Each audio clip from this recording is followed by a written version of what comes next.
bring you a special report.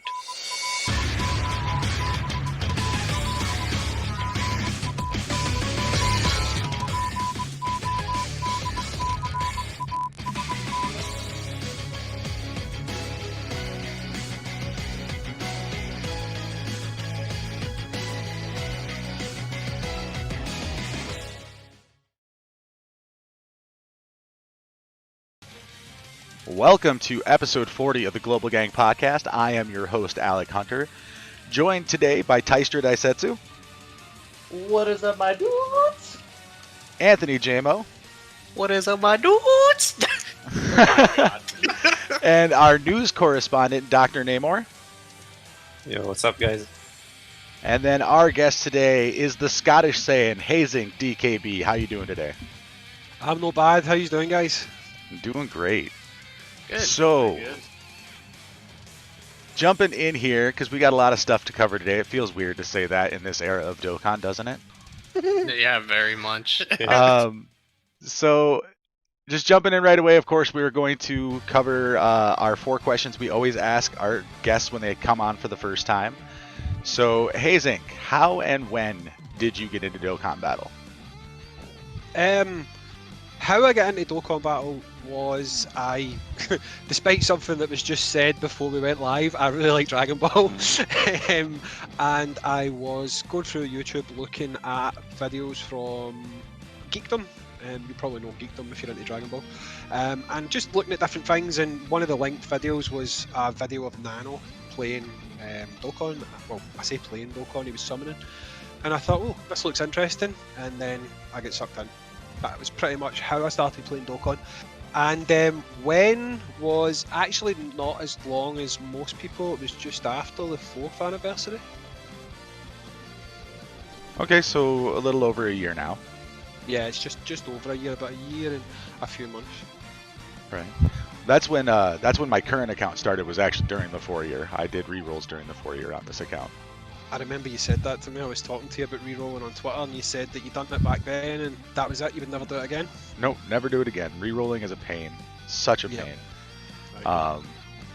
And it was like real rerolls, not using some modded bot thing to do it. It was 30 minutes at a stretch. Go through the tutorial and everything. Sucks so much. Oh, have you tried that tutorial in this current year? Looking at that tutorial in 2020, you're thinking, oh my god, what is this?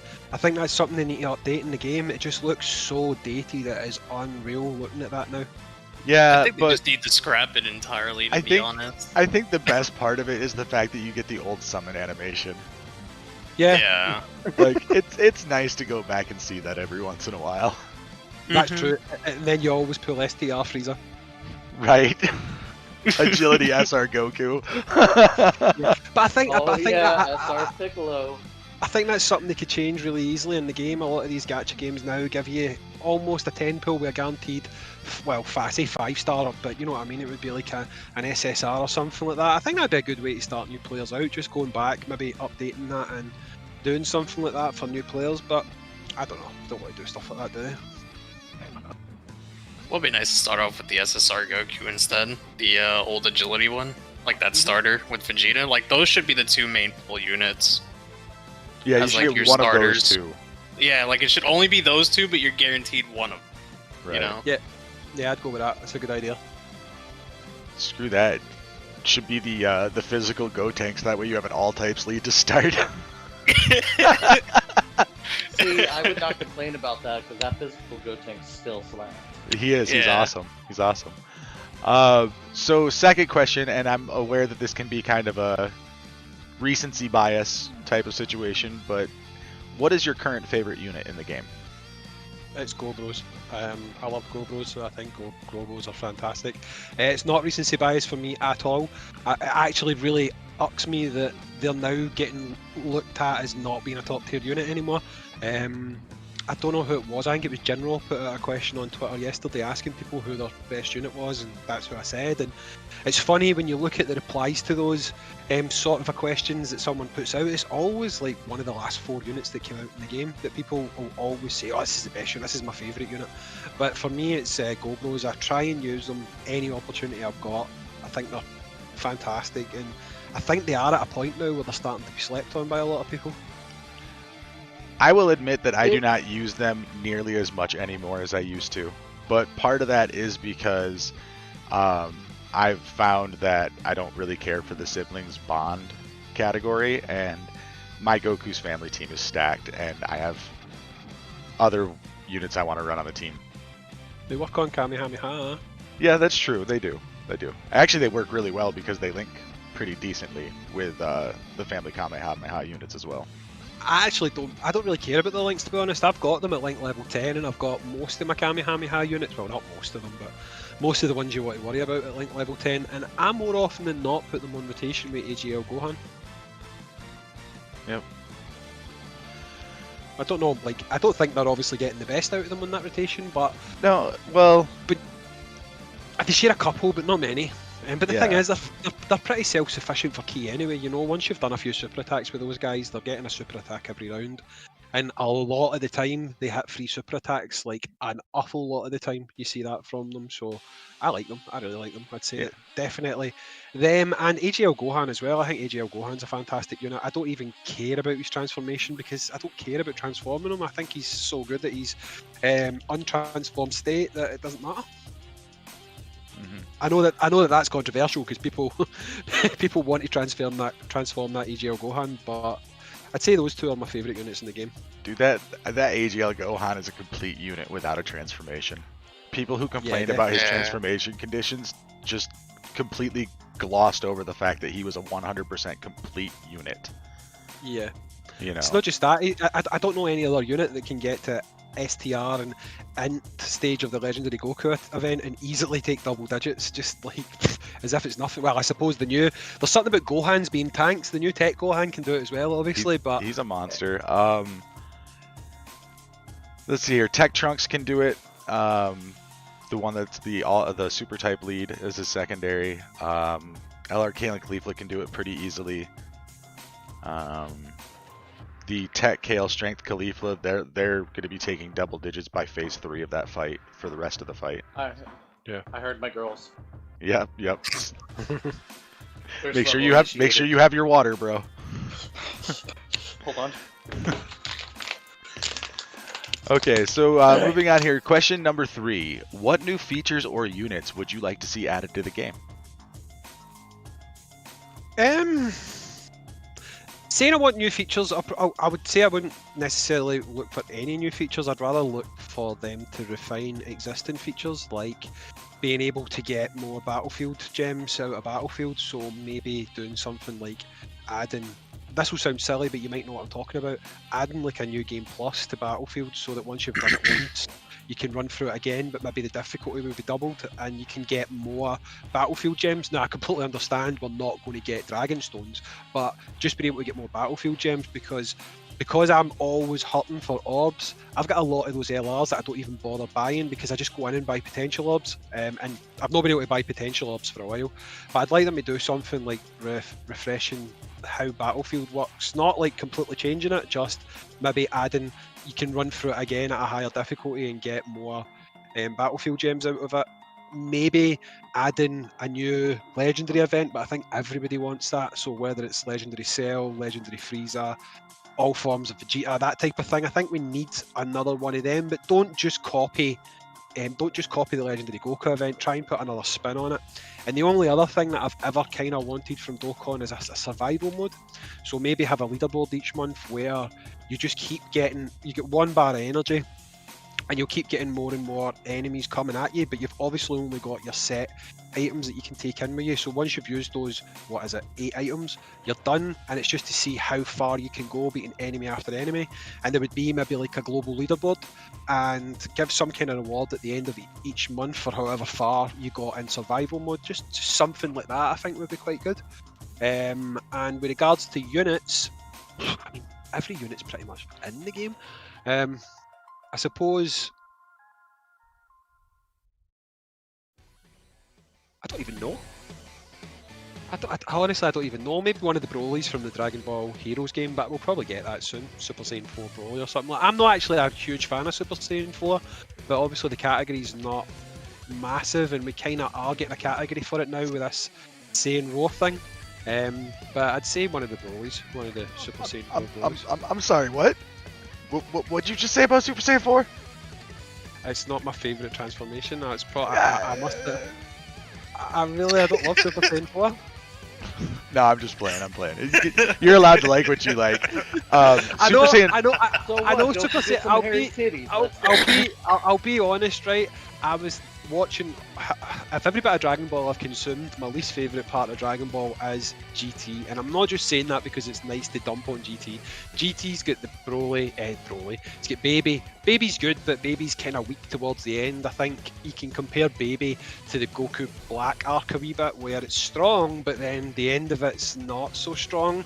Although I'd probably say the Goku Black arc's got like one of the worst endings ever. But I mean, even the Shadow Dragon saga's not that great. I'm sorry to hurt any GT fans out there, but it's not. I mean, most people will say, I think GT sucks, but I like Super Saiyan 4. I kind of needed to have become attached to the form from like through the story for me to enjoy it, and I just don't. Plus, I'm a Rangers supporter. Rangers wear blue. Goku's got blue hair. Blue Goku, yay! That's my favourite Goku. That's fair. I mean, Super Saiyan 4 for me personally is my favorite form of the entire franchise because I feel it ties into that primal nature of the Saiyans' history. But I can see why some people wouldn't dig on it. Like my two favorite forms are Super Saiyan 4 and Super Saiyan 3. So I like that, digging deeper into the genetic traits of the heroes. But so you like hairy monkeys and you like people with eyebrows. That's you. Well, well, I have a 5 head in real life, so I kind of dig it with Super Saiyan 3. I would say I've got a 5 head, but I think that's got more to do with the fact that my hair seems to have ran away and decided to sit at the back of my head somewhere. It's like you're me, bald but head. Scottish. Oh well. That's it. I started going bald when I was 17, man, so I've had to deal with it. Oh, dude, you are me, but Scottish. Welcome to the Global Gang Receding Hairline Podcast. This episode brought to you by Hair Club for Men. Rogaine. Nah, I'm not one of these people that I've ever bothered about it. I ever since I was a wee lad, I took a pair of clippers and I just shaved all that stuff off, man. Just have it shaved in as close as it goes. I wish I could wax it so I don't even get patches of hair anymore. I hate the bits that just come in now. It's just like, right, I've came to terms with going bald. Just go away. Yeah, like the last time I went to a barber, I was like, just take it to skin, and he looked at me, he's like, are you sure? And I'm like, yeah. Well, I mean, if I went to a barber and said, just take it to skin, they'd be like, okay, so we're done then. So, final question here. Do you have any upcoming projects or videos that you'd like to promote while you're here? If Dokkan had some content, I might have some videos planned, but I'll be honest, I'm ass pulling videos just now. If you check out my channel, you'll see that I tend to be running the whole gambit of let's do this event without using items, let's do this event with a random pairing or whatever. So I'd say if you want to see any unorthodox or fast runs, check them out on the channel, but as for upcoming content, who the fuck knows? So, I do want to bring think up this this guy is video truly right the here. Scottish version of Alex. Jesus Christ. I do want to bring up this video right here, guys. What was this? 3 days ago, Hayzink put out a video where he has a discussion with Nolar about the dry spell, and I'm gonna link it in both Twitch and in YouTube. So make sure you guys check out this video. It's a really good discussion. Nolar brings up some really good perspective points from somebody who's been playing the game from very early on. And I feel like Hayzink, you put on a good rant through most of that video. I'm quite good at ranting, to be honest, man. It's like incoherent. I start off incoherent and hopefully points will start coming to me while I'm speaking. That's kind of my flow, to be honest. Oh, so first off, before we jump into the current events, I do want to thank you again, Hayzink, for joining us today. It's always nice to get the broader variety type of streamers and content creators. So I like the fact that you're from across the pond, as they say. No problem. We are the originators of you guys, so don't worry. Half your heritage is Scottish anyway, or English, or whatever, until you decided to kick us out your country. But that's fine. No love lost, eh? You got your independence, and we see how that's working out for you just now, don't we, Trump? Well, let's not bring politics into it. There's some big things happening next week. So yeah. So just to quickly touch on that, I guess next Tuesday is election day here in the United States. So I highly encourage you, regardless of who it is that you support, that's none of my business. Just go out and vote. It's your right as an American citizen. It is your privilege to help shape the future of the country, regardless of who you choose. That, just going out and voting is the most important thing. Yes, and can I just point out as well that Trump is actually part Scottish. He built a golf course here, and half of Scotland hate him. I don't mind the guy. I'll be honest. I don't really care. But he built a golf course here in Aberdeen, and the ruckus it caused was an absolute nightmare because he was trying to destroy it. There was protests left, right, and centre. People wanted to ban him from even visiting the country, and this was before he became president. So there you go. His mum, I think his mum's from Aberdeen. It's either his mum or his gran, but one of the two of them. But he's like directly Scottish, like as in last generation is Scottish. So there you go. So I do want to touch on a little bit of Global Gang podcast centric news that has happened over the last couple of days. Yeah. First off, we are now booked solid. Every week through the rest of this year, we will have a guest. It's all done. It's in the books. It's ready to go. So I'm going to be taking a break from scheduling. Thank God. Until the first or second week of December, and that's when I'm going to start working on getting guests for 2021. So, but I did want to share that because that's it's a big thing for me. It's news. Also, guys, this isn't in the show notes because I just realized this right before we went live. Today is exactly the 9-month anniversary of this show. Our first episode went live on January 28th. So we officially have a Global Gang baby. Let's go. I made that joke with my wife. I was like, we're having a podcast, baby. So just really quick, it's really weird because I feel as though this has gone longer than 9 months. It feels like every time I'm here, it feels like we've been friends for so fucking long, and that's I don't know if that's a good thing or a bad thing, but I don't know about you, dude, but 9 months is a pretty long friendship for me. Well, no, it feels like we've been doing this for years. You know what I mean? Yeah. Yeah. That's just because of the Dokkan, scheduling and lack of content. Yeah. It just feels like forever. It feels like forever because there's not shit to do. And you've also got the 2020 effect where everything feels like it's taking fucking forever. 2020. We're all putting all this negative spin on this love that Tyster's trying to throw out here. I was trying to express love and companionship. Thanks, guys. No. But no, it's really cool because it's 9 months is crazy, but it feels like this has been going on for so much longer. So. Right. No, I do have to say this is, as far as jobs go, because I do kind of think of this as my job because of the work that I put into it. This is one of the best jobs I've ever had, and that's because I get to collaborate with the guys that I work with every single week. Dr. Namor has been a part of this thing since the beginning, but he's never on screen because he's been our news correspondent. And I'm glad he's here as well. He just showed up one day, started doing his thing, and we just gave him a news channel and let him run wild. This team's great. The guests, this show would not exist without the guests either.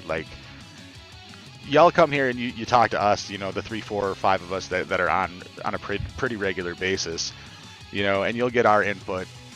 But really, I think having that extra person, that extra random element every week adds something to the show that is just what we need to make it fresh every week. suppose it keeps it fun for you guys, because I mean, obviously you enjoy each other's company, but talking about the same topic each week, every week for however many weeks, could probably get a bit boring, because you kind of can obviously sometimes predict in your head what they're going to say about the content because you're used to their point of view. So I guess getting somebody else's spin on it maybe does mix up a wee bit. I can understand that. Well, and a lot of the times, particularly between JMO Tystra and I, we have very similar viewpoints. So it's a lot of, I don't know, pardon the term, circle jerking our own ideas. Yeah, I know. You know, so having that random element thrown in, I think, improves the quality of the conversation, not just the show. Yeah, I get you. But if your opinion usually is everything sucks, then I'm sorry to tell you, I'm probably going to go with your narrative. No, I try to be a little more positive than that. Just slightly. Nah, screw positivity, man. I hate everything. Everything sucks. That's the way I look at it. Nah, I'm kidding, man. I'm positive about some things. Hey, you're positive that everything sucks. Exactly.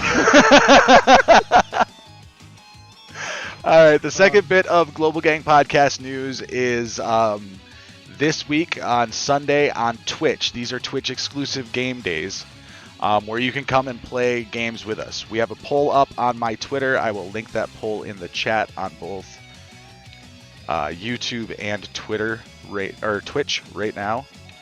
If you guys want to go vote, we are deciding between Jackbox Party Packs or playing Among Us again.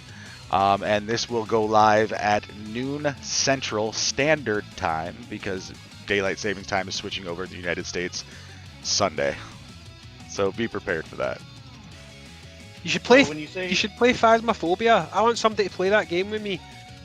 I can't get anybody to play it with me. I want to play the spooky ghost game with somebody. I don't even want to watch people playing that game, dude. I'm trying to play it in VR. I can't get past Oh the my fucking God. tutorial. I was in the tutorial and I thought this game's not going to scare me. My wife was watching me, and I need to watch because I've played horror games before, and she can obviously see the social screen, and she's got a nasty habit of when she knows something's going to happen, she'll walk up and physically touch me, and then I really will shite myself because if you think a ghost's coming to get you, then suddenly your wife grabs you from behind. You're like, what's going on? But I was walking about and I didn't even see the ghost, and all I could hear was a wee radio going, "Die." What? And then I turned round, and then suddenly it was a picture went flying off the shelf, and it went cat. And I looked down, and it's a picture of a cat that went flying, and I'm like, oh no, I don't like this. So No. I mean, I still want to play it, but I can't pass the tutorial. I don't know what I'm doing. It's so funny because I had a group that me and a couple of others were, playing it. We had a 4 group. And one of them was recording a video, and he's like, "Should I record while you guys do the tutorial?" And I go, "Yeah, fuck it, get some good audio." And one of my buddies, who's a frequenter for the Global Gang, Benji, he's usually very stone-faced when playing games. He never really gets excited. He never gets like emotional. And all that happened was 10 minutes into the tutorial, he's trying to go into the living room, and the voice goes, "Hey." And he goes, "Ah, ah!" And I'm like, "Oh my god, Benji, did you just scream?" And he goes, "I'm out of here. I can't do this." Never saw a man crumble before my eyes. It's atmospheric. It builds up, and it builds up the tension. Do you know what I mean? And I think because you're waiting for something to happen, and it doesn't happen, and then when it finally does happen, you've kind of been waiting for it to happen that much that you forgot you're waiting for it to happen. Do you know what I mean? And then you're like, what the fuck? But Yeah. it's decent. I think it would make a good game for you to play, man, and I'd join in. That'd be fun. You need to stream it. People hear your reactions, hear how much of a big Jesse you are and stuff like that. But yeah, that's the type of game you want to play. Hey, Alec, really quick, since I am in Eastern time right now. Yeah. Since you said 12 Central, does that mean it's gonna be 12 Eastern as well? No, it's 1 p.m. Eastern. Okay. So it's 1 p.m. that's what I Eastern, wanted. noon Central, and it will be 10 a.m. Pacific. 5 p.m. GMT for anybody who's Then watching from the I'll UK. definitely. I'm gonna leave I'll that one to definitely you.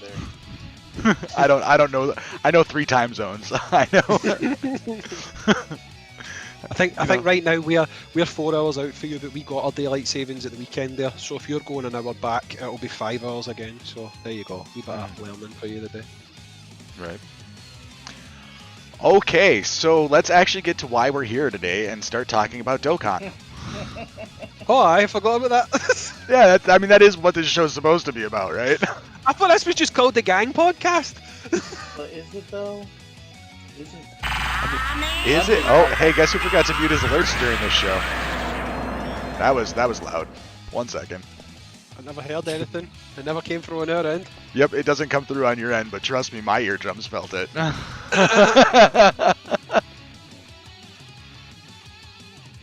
All right, so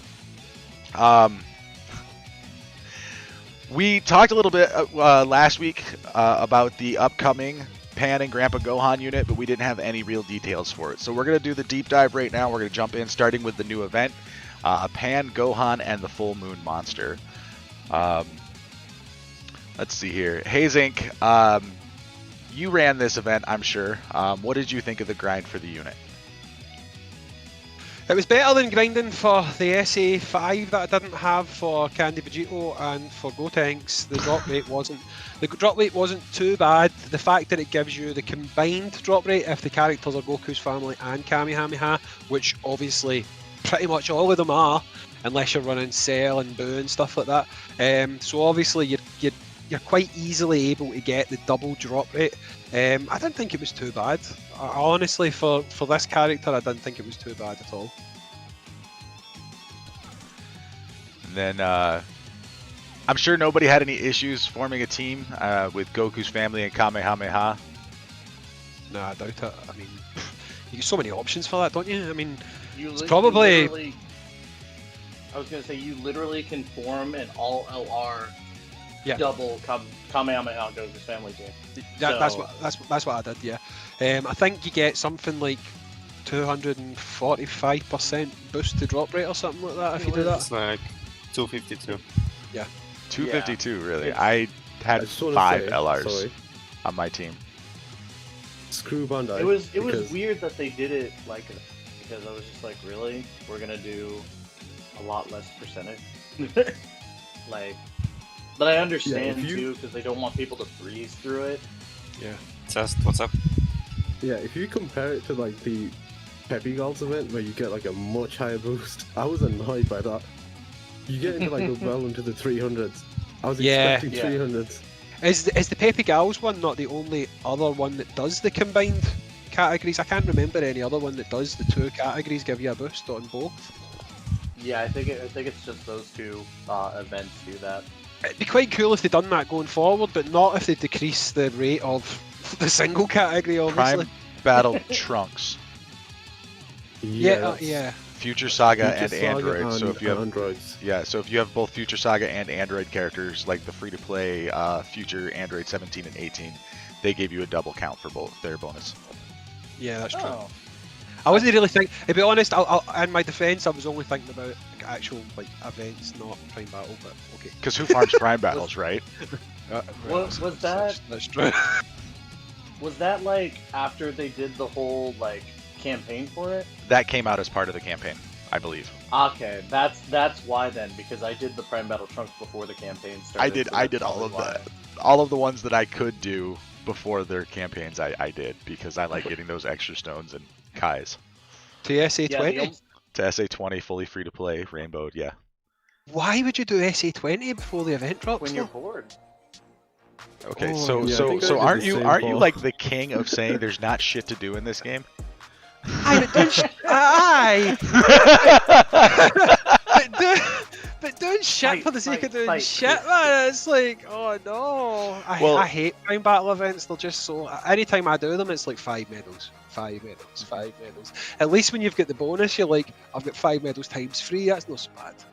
You know, it's just. So It doesn't hurt as much when you've got the bonuses to see those tiny wee numbers. honestly, I do- it's a little bit different for me because this is my second account, like my second account that I've considered to be my main account. I lost my original account, so for a lot of that stuff, I feel like I've been playing catch up, and I just wanted to get it and get it done, so I felt like I regained some of what I lost. Yeah, no, I've got you. I mean, I've got Krillin sitting there done, but he's only done the SA10. I'll just leave him because that's enough for me to get the stones. Do you know what I mean? And then when his event drops, I don't even think Japan have had that yet, have they? I don't think they have. I don't think there's been a Prime Krillin event yet, or campaign yet. No. So when no, that not finally yet. does drop, I'll get him up to SA20 and all paths open. No, I think all paths are open. Yeah, all paths are open. Meanwhile, I'm sitting here at Prime Battle. Krillin is SA20, Rainbow Link level 10. Oh my god. Yeah, Oh I my got my gosh. Krillin done as well. Dude's on my World Tournament team. He needs some love. Slap a little respect on that bald head. I've got Vegeta and Nappa for my World Tournament team, so I don't really use Dude. Krillin to be honest. My World Tournament team is 4 AoE units and then Jocko and Chaozu.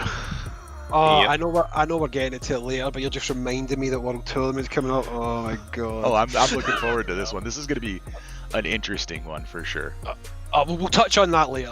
Yeah. So, So getting back to Pan and Grandpa Gohan here, jumping in to take a look at their Awakened version.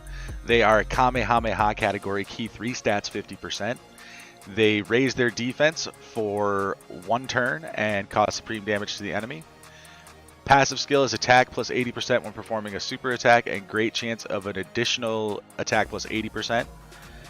Defense plus 20% with each super attack performed up to 80%. Key plus 2 plus an additional attack and defense plus 40% when there's another Goku's family category ally attacking in the same turn, and recovers hit points with candy. Link skills are Kamehameha, all in the family, Courage, Solid Support, Cold Judgment, Shattering the Limit. Categories are Joined Forces, Goku's family, and Kamehameha. More than 2 categories means this is not a trash unit. So, you know, that's what I'm going to start off here. Namor, what are you thinking about this unit? I think they're good, but like, I'm really gonna run them over like the other options on their teams, like Joint Forces, Goku's family. It's all like full of top tier units, so I don't really know when I'm gonna use this unit.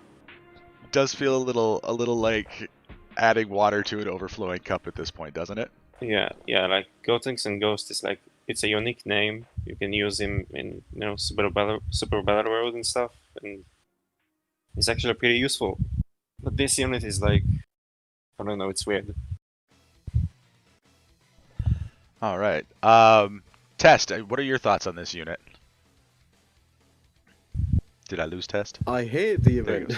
You hate For, the like, event. first All right. hour or so. No, for the first hour or so, I just did not get any drop. I just kept getting the item, and I was like, what am I doing wrong? I lowered my boost all the way down to like 150, went back all the way to 250, and then I finally got a copy, and I was like, thank you, God. I almost put Kai's into it just because I didn't want to go through it anymore. But Really? yeah, I just was not getting any drops. And then, like, for some weird reason, when I stopped using super attacks, I just started getting drops from it. I was like, okay then, I'm just going to use this formula and keep running with it. But I haven't actually used them yet. Like Nemo said, bit of a weird unit as they really, you kind of can't fit them into anywhere. Like, I mean, if you're using free-to-play, if you are a free-to-play player, it's a great option to like fit into either of the teams. But as someone who's like, you might have Kale included. If you're running a proper Joint Forces team, they're not fitting in there. No, they're not. Is Joined Forces now a free-to-play category?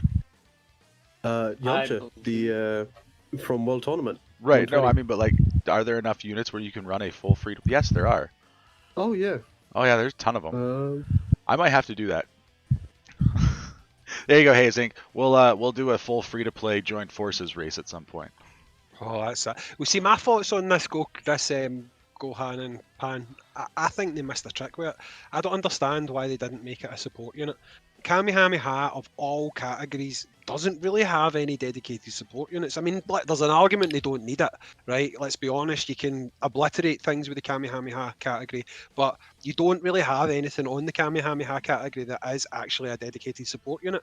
So why did they not just make this a support unit? there's only one, and it's the Jackie Chun from the World Tournament, but he doesn't have an awakening yet. Yeah, well, I mean, even then, with him, there's no harm in having 2, you know what I mean? Because most people in an ideal situation, if they could, they would like to run, if they could, a couple of support characters in the 3rd slot, do you know what I mean, on it, so that you've got a support character popping up in a couple of rotations. And I think if they had put some kind of support onto this character, people may have used it in builds, but like's already been said, the categories are so stacked. Who's going to use this character?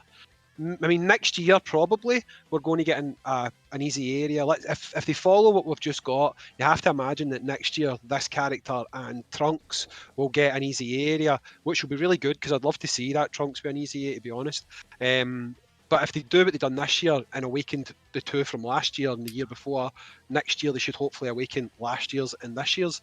But I still don't see at that point anybody running this character, even if you do get an easy A on them. I mean, it would depend if they make it a Kamehameha category support when they give it the easy A, depending on what the game looks like in a year. I could see me running them. I'm actually a huge fan of running 3 supports if I can get them, because that takes care of my floater spot. I never have to worry about what's going to float. I have my main rotation, and then the other 3 just roll.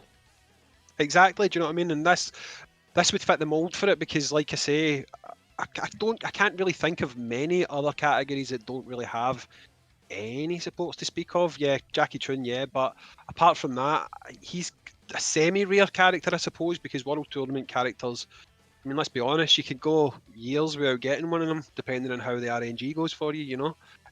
But something like this, a free-to-play unit, people would have used it on a support role on Kamehameha. Maybe not Goku's family, but on Kamehameha definitely. It would have seen some use. So I don't know. I just feel that they've missed a trick with this one. It's a nice unit. It's a different, good enough idea, but I don't know. I just think that they could have done a bit better with it. See, honestly, my biggest gripe with the unit is not even the unit. Like, if you guys look at the missions, one of the missions obviously is to 100% like the unit itself with hidden potential, and it ticks me off because it's like I had to use my red orbs for that. Yes. To get that mission done. And I think that's really, really dumb. Like, you shouldn't force your players to use up the orbs that they're probably saving for an actual unit that they can like use consistently. Not saying this unit can't be used consistently, but no, 100% agree with you there. They normally only put that mission on if they've got an orb area.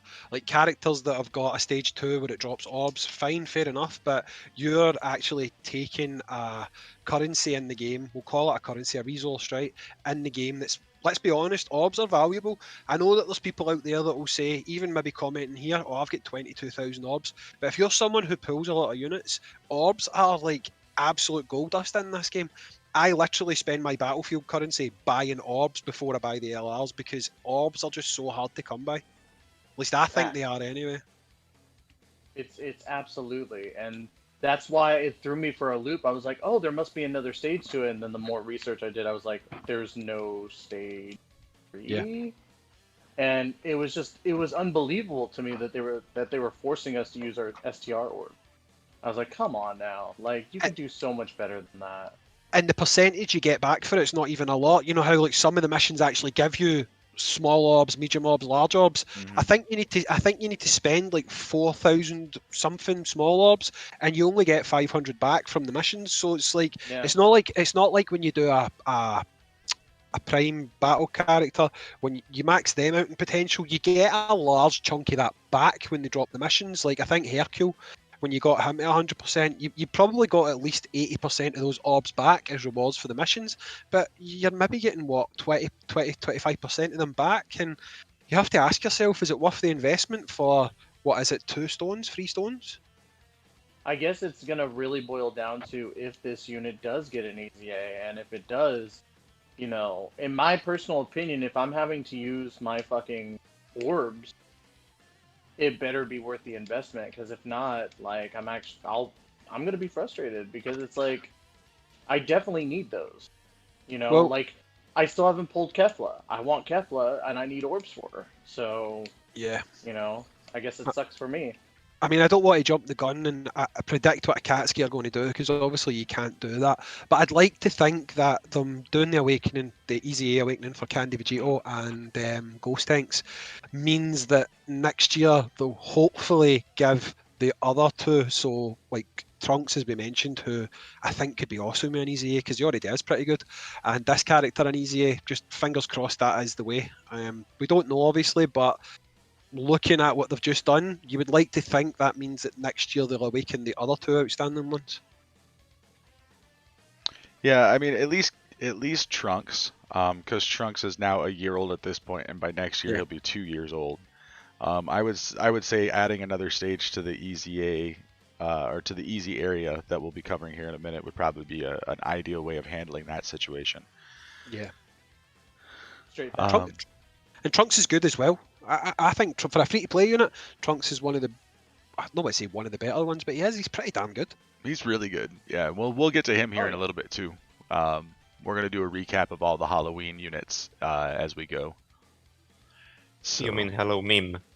yes, the Hollow meme units. Lol. I'm still really surprised at how many people don't understand the concept behind this card. They are the two members of Goku's family that have fought Goku or had to deal with Goku while he's been great aped. Oh yeah. And then to Yeah, really it's just tie a it fun- into that Halloween thing, like I said last week, the Ozaru form in Dragon Ball is essentially the werewolf mythology. You know, you turn into a rampaging monster at the full moon, you have no control. So essentially, what they did was give us werewolf hunters for Halloween as a unit. Which But is they really cool. do actually I don't have think it's- werewolf. But they do actually have werewolves in Dragon Yes, Ball. Manwolf. Yeah. You know what I mean? And his I actually really liked that take on it. When Jackie Chun destroyed the moon, he made it so werewolves couldn't change back. Yeah. Shout outs Yeah. to Krillin's head. Shout outs to Yeah. Krillin's head. But then they've done away with all that animal people thing. I think they reference it in Kakarot. Supposedly it was like drug addicts or something like that. They've done something weird that's why there was so Um, many It was animal like hybrids. it was some sort of like capsule or like a potion people could take, and then it just became a trend to become like an animal person. Yeah. And from there on, those people just kept. I was gonna say breeding, but like populating. What? I was fine with there Yeah. just being anthropomorphic animals. Like No, I was like- cool with that. I didn't Kakarot's need an done a lot of explanation. beatings. They've addressed it because Are basically you telling people. me that Bergamo's a drug addict? What the No. fuck? No. Bergamo's from another Bergamo's from a universe. different universe. No, No, I no, know. no, I'm we're just good. playing. But like, you're telling me obviously- the king of the world, the dog man, he's a druggie? Basically, that's the reason they've given, because people tried to reference the whole. You know how there's that whole meme about Toriyama forgot. People will say that Toriyama forgets this, Toriyama forgets that, and the actual reason they gave behind it was he hadn't forgotten. It's just the world changed where that drug or whatever it was became less prevalent, and people didn't do it anymore. So as that happened, the whole animal hybrid thing died out. So that's why you don't really see them in the world of Super and stuff like that. Wow. Things you learn doing this show, guys. I think it was just retroactively putting in an excuse for why he forgot to keep doing the I mean, animal hell, people, you know. I'm sure can like introduce so many Kakarot also made it that Android 21 was the one who helped build like the gravity chamber room thing. Yeah, Or because like technically, Professor Bria. technically the things that happen in Kakarot are meant to be considered canon, aren't they? Yeah, it's kind of a weird one. It's like it's canon if you want that extra bit of like, little spice there. Like it's there. You can believe it if you want. Yeah. It's starting to get to Star Wars level of explaining shit that doesn't need to be explained. Like, Don't worry, Disney's gonna buy. don't worry. We're gonna get We're gonna have our own standalone series about the kid who sucked up a broom into his hand at the end of the one movie, and then there's gonna be like a whole Disney Plus series about the Jawa who repaired R2D2. It's so funny that Disney's come into the discussion, because there's actually a lot of rumours going about that Disney are meant to be considering making a Dragon Ball thing, because Fox owned the rights to do live action Dragon Ball, and obviously with Disney buying Fox, it means that the rights, allegedly, Disney have got some sort of a stake in it, and they're meant to be looking at potentially doing some sort of a thing with Dragon Ball. And I mean, there's actually talk about this. Don't know how true it is or how much it's bullshit, but allegedly they want to put like Marvel levels of production values into doing something with Dragon Ball. If that worked, it could be phenomenal, but obviously it could be Dragon Ball. What was it called? That Evolution. crap film? Evolution. I couldn't believe it. Damn movie ever. Mate, people said it's the worst film ever, don't watch it, and I'm like, you know what, it can't be as bad as people saying. Oh my, for the minute it starts, I'm like, when it was describing like history, I went, oh my god, this is going to be terrible, but I couldn't not watch it. And then I'm watching it and I'm like, oh my god, Piccolo's Spike for Buffy, so I'll keep watching it. And it Right, that was the horrible. only thing that saved the whole movie for me. That was Yeah. why I Only watched thing. that. It's like, you know what I mean? I loved I'm Buffy, so upset. I was like, I'll I'm watch upset it. about It that was movie. awful. Yeah, I They don't did blame my you, man. boy. It was awful. They That did, film. they did the boy Chow Yun Fat wrong. Yeah, Chow Yun Fat was that was a bad Master Roshi. Every single person in that film was miscast. It was just awful, man. It was so Okay, bad. outside of some of the things they did with the characterization of Goku and the age placement and things like that they decided to do, I will say I chuckled quite a bit when the bullies were trying to fight him and all he was doing was dodging and making them hit each other. I'm into that slapstick It was bullshit. Ultra That Instinct. was pretty funny. So It was you must have Ultra liked Instinct. you must have liked Spider-Man when he was dodging Flash and stuff like that in the original Sam Raimi Spider-Man. You know, when he's trying to punch him and he's like dodging Yep, him slowly. yep. Yeah, I Yeah. can see your sense of humour. Aye. Well, Nah, I think you're looking too Of much course- into it. of trying course, to find there's good just things about Spider-Man. that film. You say anything Spider-Man, and I'm most likely a fan. I even like the Japanese live-action show. I like the old 1970s one with Nicholas Hammond as Peter Parker. I'm a Spider-Man nut. So Same here. Don't this podcast could completely change if we talk on this topic, so we won't, right? But if you watch some of my videos, I've brought up Spider-Man a good few times, and yeah, I'm a massive Spider-Man stan. he really is Scottish me. Can I ask you one quick question, Yeah. then we'll drop the subject of Spider-Man? Tobey Maguire, Andrew Garfield, or Tom Holland? Tobey Maguire was the better Peter Parker. Andrew Garfield had the better Spider-Man, and Tom Holland is a near-perfect blend of the two of them. You're definitely me. Yes, we'll go with that. That's absolutely fine. That's fine. That's the right answer. I agree. I love Spider-Man though. But yeah, back to Dragon Ball. Back to Dragon Ball. Right. Welcome back to the Distracted Global Gang podcast. All right, moving along, we're gonna jump into the Extreme Z area for the special characters. This is for the Candy Vegito and Ghost Tanks. JMO, what was your thoughts on the pool of units that are available for this? Not really that upset, to be honest. I don't like. For me, I pretty much just took obviously Pan. I took the Saiyan Trunks. I took Candy Vegito, Ghost Tanks, and I think I took the EZA Fizz Tanks as well. I didn't really have issues with it. I did take the other Grandpa Gohan, though. I know I took that as well. I mean, the pool of units didn't really change it. Obviously, you need to use the Candy Vegito and the Ghost Tanks, but I didn't have issues with it to be completely honest. Decent pool of units, just weird. Right. I mean, did any of you guys have any real issue building a team out of this? No, I actually streamed it. It's the first time I've done a live stream, and I decided to stream it. And the only thing that bugged me about the whole thing was you had to use Candy Vegito, and he wasn't getting any boost off the leader skill. That was the only annoying thing about it. It didn't cause me any problems. It was just annoying because he was always struggling for ki. But the other characters more than made up for it. I agree, it wasn't particularly difficult. If you have that physical Gotenks, then you're golden. You're absolutely golden if you've got that physical Gotenks, but I don't think it was hard. There's been a lot harder, easy areas. Oh yeah, definitely. So, kind of touching back on the Gohan and Pan event along with this, last week I did a stream where I did the character farm, the metal farm for Grandpa Gohan and Pan, and I did the EZA metal farming for these and awakened the units, and I even ran a legendary Goku event with some of the awakened units.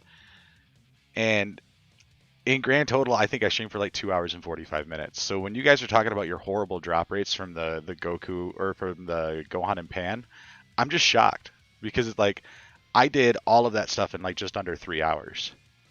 And you guys are saying it took you an hour just to get your first drop of the unit. I would be freaking. To be fair, I didn't say that. It was fine for me. RNG. Yeah, that was me. RNG, unfortunately, I think with some people, me and you obviously get the good RNG, Alex, and they got the bad RNG. It can happen sometimes. Do you know what I mean? I think that's just the rule. I mean, going with ghost tanks, I was just trying to get 5 more to get him up to SA15, and oh my god, the amount of times I had to run that event. So I guess it's just your luck with these events, what your drop rate's actually like. I must be really lucky because I farmed up my 5 Candy Vegetos and 5 Ghost Tanks before my stream that day. Like, I got up that morning, that's the first thing I did, and like an hour before the stream, I was done. In all honesty, I got my Candy Vegito, no problem. I seen a girl on Twitter, I'm not sure her name, but she showed her actual stats and she'd done over 50 runs and she only had 5 Candy Vegetos. Oh, it hurts to hear it. Yeah, Candy Vegito was my freaking kryptonite that time. Like, I was having so much trouble with Candy Vegito, but when it came to the Grandpa Gohan and Pan, like, I was getting them to drop left and right. It wasn't hard. Oof, dude. Yeah, I guess not everybody has their Moon Nappa medal experience on the Moon Nappa medals, huh? Yeah, well, true. that was bad. Another a prevalent YouTuber, a notable YouTuber, did comment that they had a lot of difficulties getting Pan and Gohan, and they did use Kai's. Truth, he said he used Kai's because the drop rate was horrendous for him. So I guess who was that? Truth. True. Oh, Truth? yeah. But I think he just admitted that he gets a bit lazy now and he just buys them. So Yeah, I don't. people like that.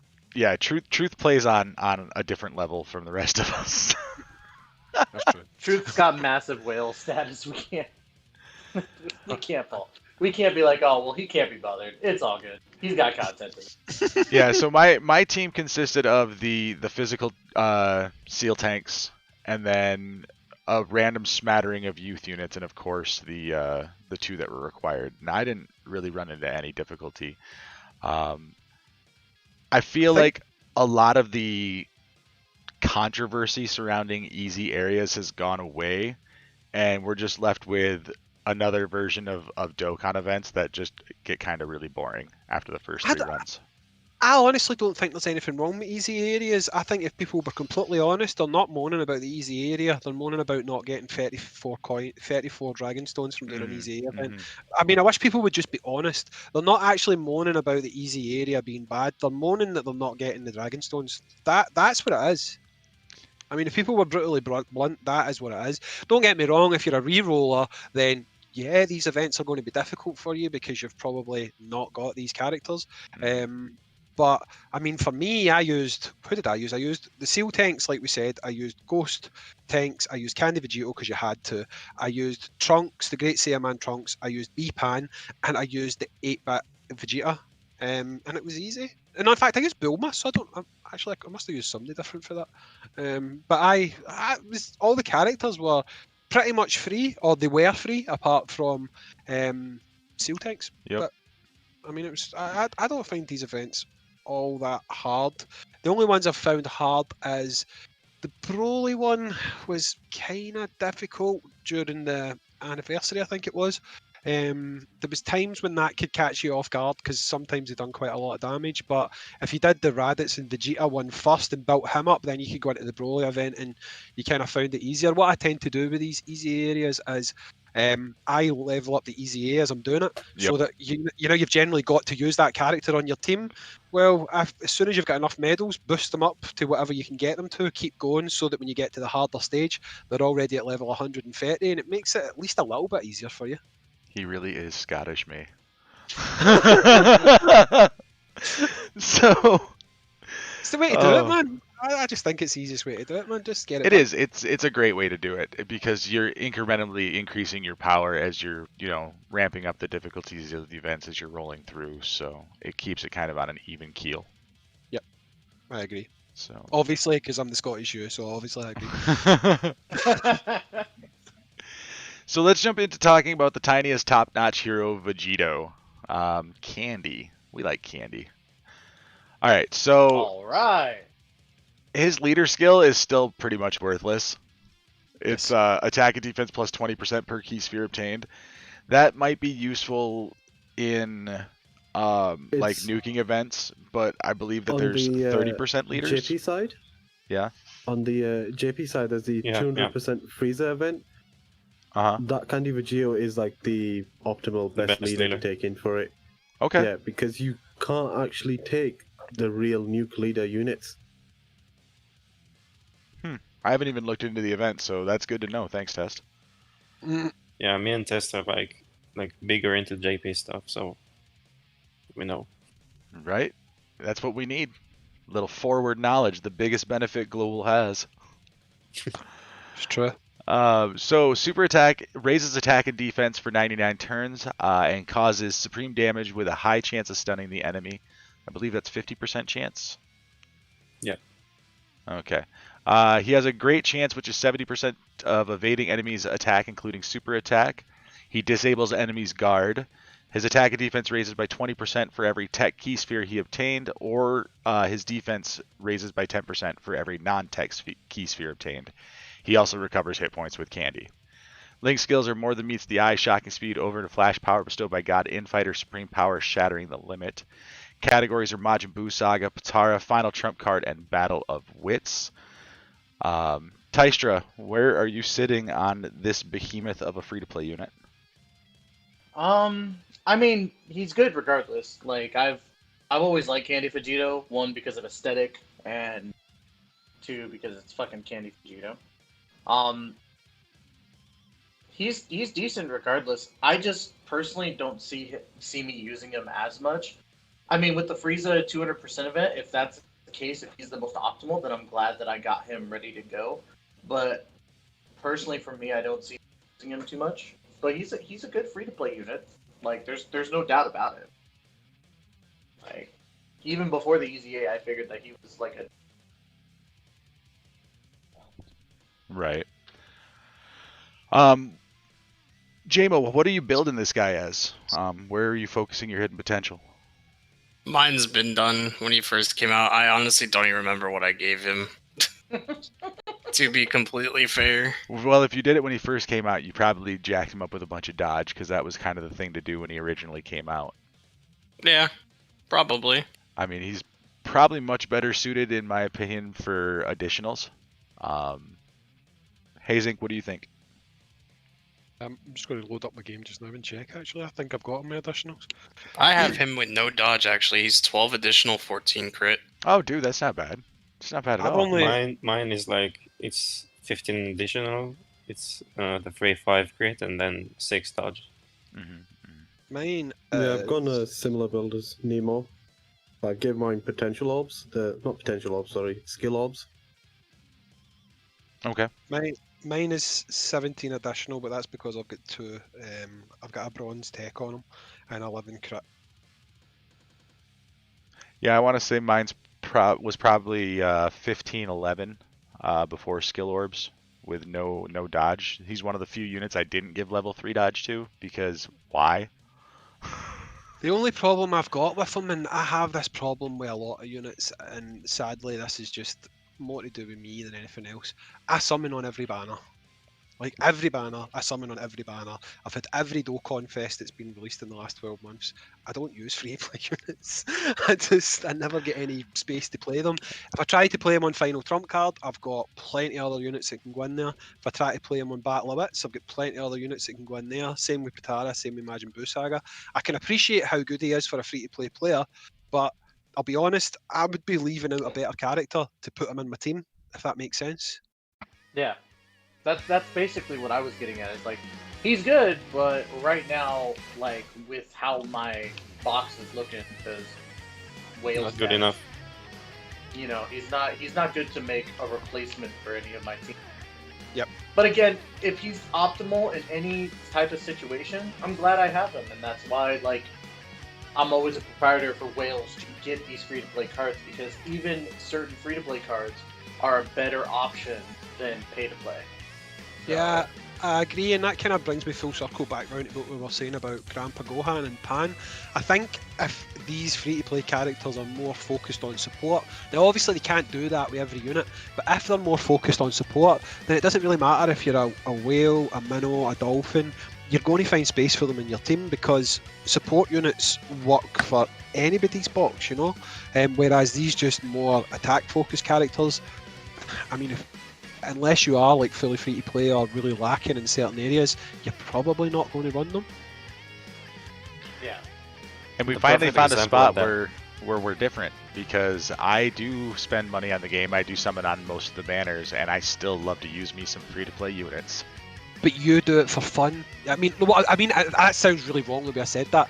You like to make these off-the-wall team builds where you can try and challenge yourself to do things a bit differently. I do that as well. But what I mean is, generally in your normal playthroughs, do you try and make the game harder for yourself, or do you go with your best build? Depends on the event. Like if it's something where there's a drop rate thing, I'm of course going to take the best drop rate possible, you know. But like going into a Dokkan event, it really comes down to what theme do I feel like taking into this at No, the that's time. That's fair enough. I just kind of thought more for the initial grind, for the initial doing it, you'd probably go with your quickest, fastest team, get the grind over and done with, and then maybe after the fact, when you're making content for your channel and stuff like that, that's when you start mixing it up and trying new and different things, and that's when these characters come really good. But I'm just thinking from the average player who's maybe not making content for YouTube, for example, if they've got a good stacked box, they're probably not going to stick these units in their team, you know, just for general day-to-day play. I gotta put out there that I love how you took back what you said right afterwards, because it's like, oh, you like to have fun, and it's like, wait, you don't have fun playing this game. So I think I talked over Namor there for a second. I'm sorry about that. What did you have to say?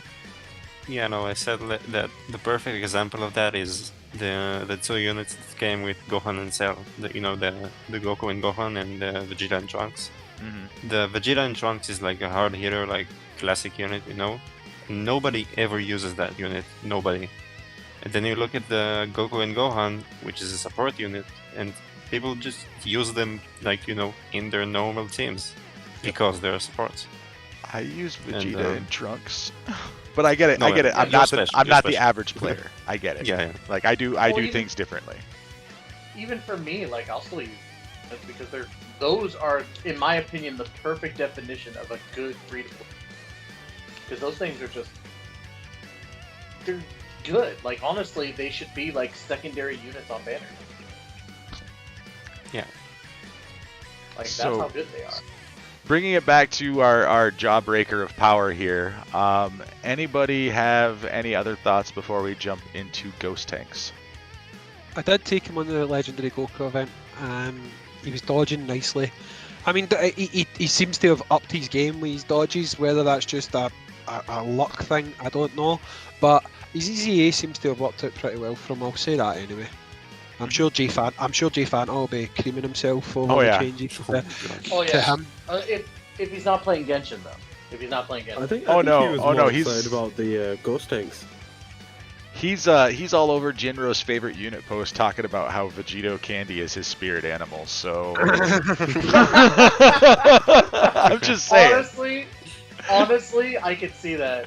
Like, I feel straight up. It's almost because Josh loves to talk like shit, and he'll be like the whole time he's just making circles around you and like just talking shit. So that doesn't surprise me one bit.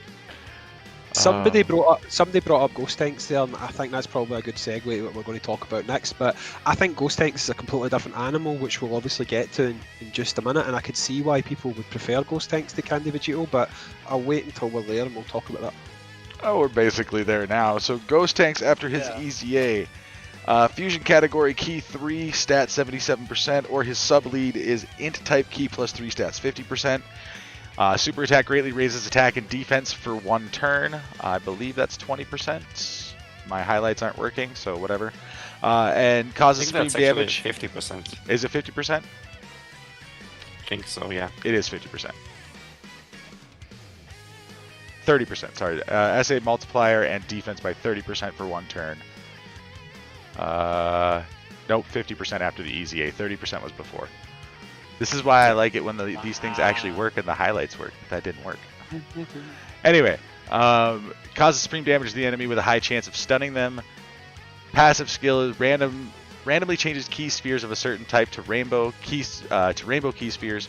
Attack and defense plus 7% per key sphere obtained. Recovers 9,999 hit points and attack and defense plus 30% per rainbow key sphere obtained. Recovers HP with candy. Link skills are Golden Warrior, Super Saiyan, Prepared for Battle, The Innocence, Fused Fighter, Saiyan Lineage, Shattering the Limit. Categories are Fusion, Hybrid Saiyans, Joint Forces, Youth, Super Saiyans, Special Pose. Namor, how big of a benefit do you feel this unit is to a category like Fusions?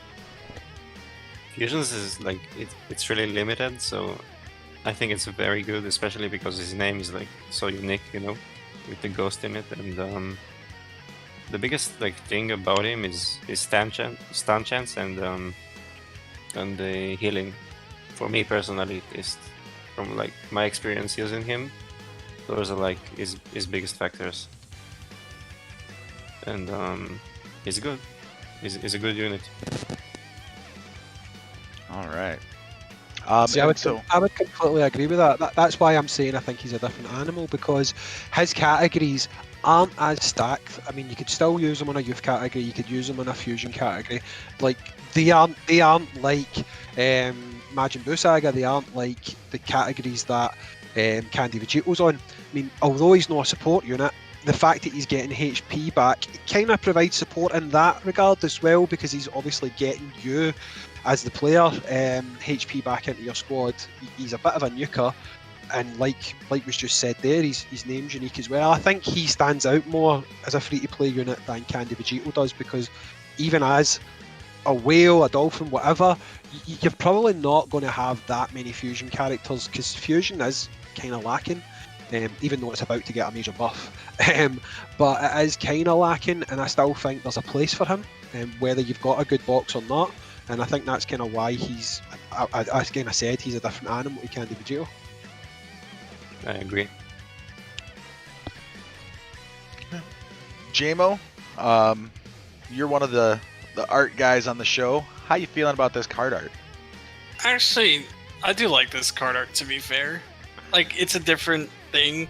I always just felt it was too close to Seal Tanks, to be honest, but the ghosts obviously, you know, make it a little bit indifferent, but overall the unit's really solid. I still throw him on my Fusions team for the most part. So, I have use for him. I haven't used Fusions in a minute, but I know he's definitely still on that build. So I'm actually more intrigued to see what he'll do now that he's EZA'd, but I haven't fully tested him. But overall, the card art's sick. I actually had an overlay when he first came out of that card art while I was farming him, because I used to do that. So like with Lone Bardock, for example, I had all the Bardock stuff when I farmed Prime Battle LR Trunks. I had the entire set of Trunks as my overlay, and it would just cascade to the, you know, SSR, TUR, LR. And I did that for Go Tanks as well. I actually think Ghost Tanks was the overlay you were using the first time I ever saw you stream. Probably. Because it was about a year ago, I think. Well, if you check the Discord, I just posted the Butcher Girl match art for him, which I just think looks fantastic. Just because we're talking about the art. It had some amazing art. Look at the art of that Ghost Tanks, and imagine that was a Dokkan card. I would just be like, wow, that's just so good. That is pretty sick. I like that. Yeah, I just like that style, and I think it would have looked cool. Don't get me wrong, the Dokkan art's cool as well, but there's just something about that art I think looks fantastic. People can't see what we're looking at, obviously, but I think it looks amazing. Well, I mean, it's up on the screen. I put it up. All right, cool. So, I try to be good about that, so that way we're not leaving people in the blind of what we're talking about. I see. All right, so any other thoughts about this particular unit? Are you guys satisfied with the effect the EZA had on him, on his passive, on his just general outlook? Yeah, I am. Just because he's a unit I feel that I can use even now. I like him. I think he's good. He'll work on Super Battle Road. He's got use, and I think they've done a good job with him. I think a character that people probably weren't expecting to get an EZA, getting an EZA, and it being quite a good EZA, I don't think there's anything to complain about. Yeah, I really like his super attack effect. I think it's really good. Yep. I can definitely agree with that. So I'd say he's the winner. He's the winner. I'm still gonna argue for my boy Candy Vegito just because I'm more of a fan of the long form event, and I think in that format, this unit Oh, we does just not got keep up. 5 gifted subs. Oh, hey, Rev, you the man. Rev! What does that mean? That's sick. Somebody tell me. As somebody who's, what does gifted subs actually mean? That means that In- Rev just paid for 5 people on Twitch to be subscribed for the channel for a month. So Oh, they have fair enough. access to like emotes and all kinds of other stuff that we have or should Right. have, but I haven't set up. Nice. Well, thanks for that. Even though I'm not like a regular on the channel, thanks for that. That's nice, guys. So, all right, moving on to other events that are currently going on. We're not going to spend as much time talking about these. This is more of a just be aware because we want you to farm up these units. Candy Vegito drops from this Majin Buu event. Some people say the drop rate's horrible. I say I'm going to shut up about drop rates because somebody in chat's probably going to kill me at some point.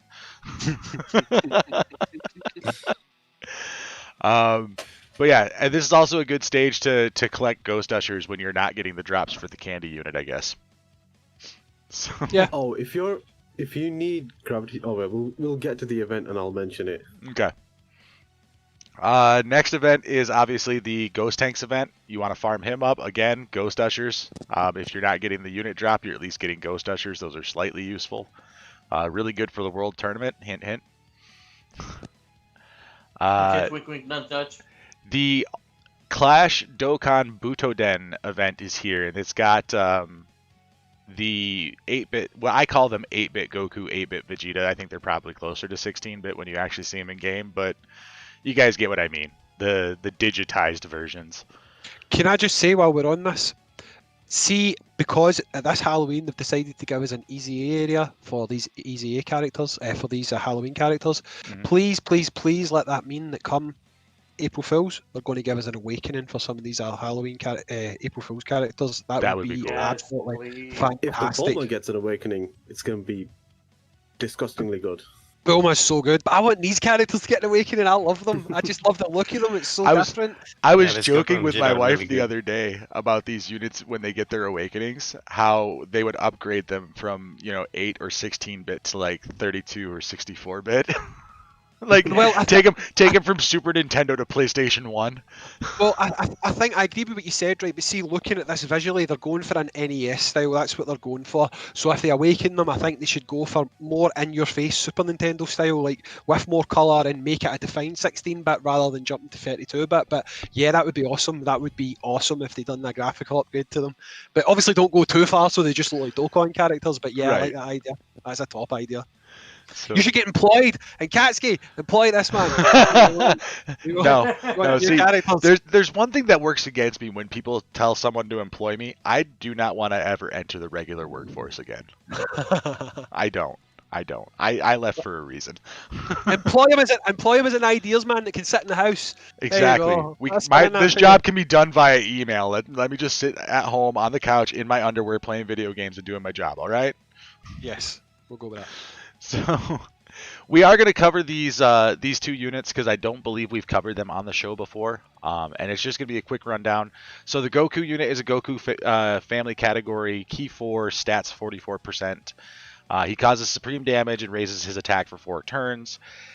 His passive is attack plus 88% at the start of turn, defense plus 88% when performing a super attack. He's got Saiyan warrior race prepared for battle, infighter, all in the family, Saiyan lineage, Kamehameha link skills. Categories are low class warrior, pure Saiyans, Goku's family, and Kamehameha. I'm really upset that I'm not upset that he's in low class warrior. I'm upset that the fact that no other Goku from this frickin' fight is in low class warriors like Goku Kaioken, the tech one. He should be. Agreed. And then really quickly to cover Vegeta before we talk about these guys as a pair. He's the opposite. He's Vegeta's family category, key 4, stats 44%. He causes supreme damage and raises his defense. His passive is defense plus 88% at the start of the turn, attack plus 88% when performing a super attack. Link skills are Saiyan warrior race prepared for battle, royal lineage, prodigies, Saiyan lineage over 9,000. Categories are Pure Saiyans, Dragon Ball Seekers, Vegeta's Family, Terrifying Conquerors, and Inhuman Deeds. And my one thing that I'm going to say about this specific unit before I turn it over to Namor, he is surprisingly good in the Legendary Goku event on a Vegeta's Family team. But that's just for my own stupidity, doing stupid things. So, Namor, what do you think about these Butoden units? I think they're actually really good, especially after the Raditz EZA area. I used both of them and they did very well, and I was kind of impressed. And I was actually thinking maybe they should make their art worse when they Dokkan Awaken. Just like lower the resolution. And Make it Atari. yeah, Yes. just make it worse. Yes. Yes. I'm all And for it. yeah, I like these units. They are actually pretty useful. So Yeah, they are a lot of fun. Test, what are your thoughts on these units here? Loved them when they released. Love the idea of either Dokkan Awakening them into like a higher like bit or like a lower one. When they came out, like the little mini April Fools, everything was like chiptune 8-bit, like the sound, the start screen, all fantastic. I love like the creativity they throw into these little random units from time to time. All right. Anybody else have some quick thoughts before we move on to save us a little bit of time here? Nothing that wasn't said already. I say, yeah, these are pretty old units. They actually haven't aged terribly. I think the Vegeta's better than the Goku. Does anybody want to take up the torch for Goku in this instance? I actually agree. I like Vegeta better than Goku. no, Vegeta's Gen- way better.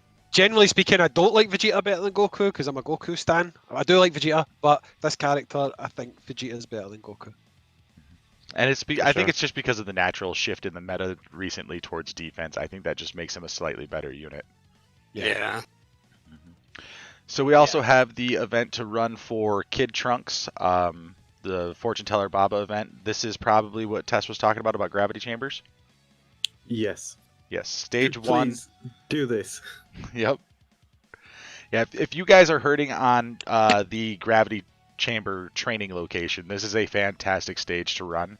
You can use Youth, which is a very free-to-play friendly category. There are significant numbers of units in Youth that you can use that are free-to-play, that are high ranking LR or TURs. So your bonus drops are not going to be terrible. Yes, we're aware that you've migrated your community. Stop telling me every time I change tabs. Oh, I can see that in the top as well. Eh? Yeah, I know. It's really annoying. So jumping into this unit's detail, because he came out last year before this show existed. He is a youth category key 3 stats 50% leader. He raises his defense by 30% for 99 turns and causes supreme damage to the enemy with his super attack. Passive skill, small novel here. We've got attack and defense plus 70%, plus an additional attack plus 7% up to 70%, and chance of performing a critical hit plus 7% up to 49%. With each attack performed, launches an additional attack with 3 or more key spheres obtained, and launches another additional attack with 5 or more key spheres obtained. He recovers hit points with candy. Link skills are the Innocence, Royal Lineage, Budding Warrior, Money Money Money, Hero of Justice, Courage, Shattering the Limit. Categories are Hybrid Saiyans, Vegeta's Family, and Youth. One thing I am going to say really quickly about how I feel about this unit's hidden potential is you should be putting every possible point you can into additional. Those 2 additional attacks he gets with the key orbs are just normal additionals, but every single time he attacks, they make a check against that additional attack. So if you have him up to, what's the max you can get him to, 20? Because he's agility, I think. So you'll have 3 chances with when you collect 5 key or more, 3 40% checks about whether or not this guy's going to get another super attack, or I should say another attack that has a chance to become a super attack. I can't tell you the number of times I've used this unit, and he's blown away like 4 attacks every single time I've used him. It's insane. Hayzink, what are your thoughts on this unit? I think we've touched on him a few times throughout the video. He's a great wee unit. I definitely think that of all the Halloween units, I'd probably put him and especially now with the EZA, I'd put him and Gotenks and Ghosts up there as the better ones, I'd say. But that Trunks in particular is really good. Yeah, getting multiple super attacks definitely comes in clutch. I really like that there's no reason to give him crit. Because after a few attacks, he's going to be critting most of the time anyway. Yeah, he's a great wee unit. I really like him. All right. Anybody else want to throw some praise on this guy before we move along? He's really, really good. He's really, really good. We echo that. Echo that. Echo. All right. He's like a mini version no, of the Blue Evolution Vegeta, But better. basically. Because he infinitely raises his Maybe, defense. Yeah. Yeah. Yeah. Like, if That's the one thing that gets me is that thing. okay, in order to make Blue Evolution Vegeta like the perfect unit, he needs to infinitely raise his defense in his start out form, and then his transformation needs to be an active skill. The only way to make the Evolution Blue Vegeta a better unit is wait to the 6th anniversary and see the one they drop on the other side.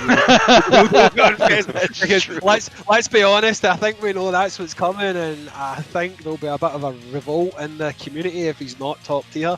But I think he will be. The way that units are going now, I think this next, looking a bit far ahead, but I think what's coming for Evolution Blue Vegeta will probably make people happy. I can't imagine him not being top tier when he comes out. I was gonna say, if you do plan on running this guy, a great little unit to like pair him with is the Great Saiyan 4 from the Heroes event. They share a few links, and the Great Saiyan 4 being a support unit, you can keep them both together and they're just gonna be stuck in the defense infinitely. So, nice little combo.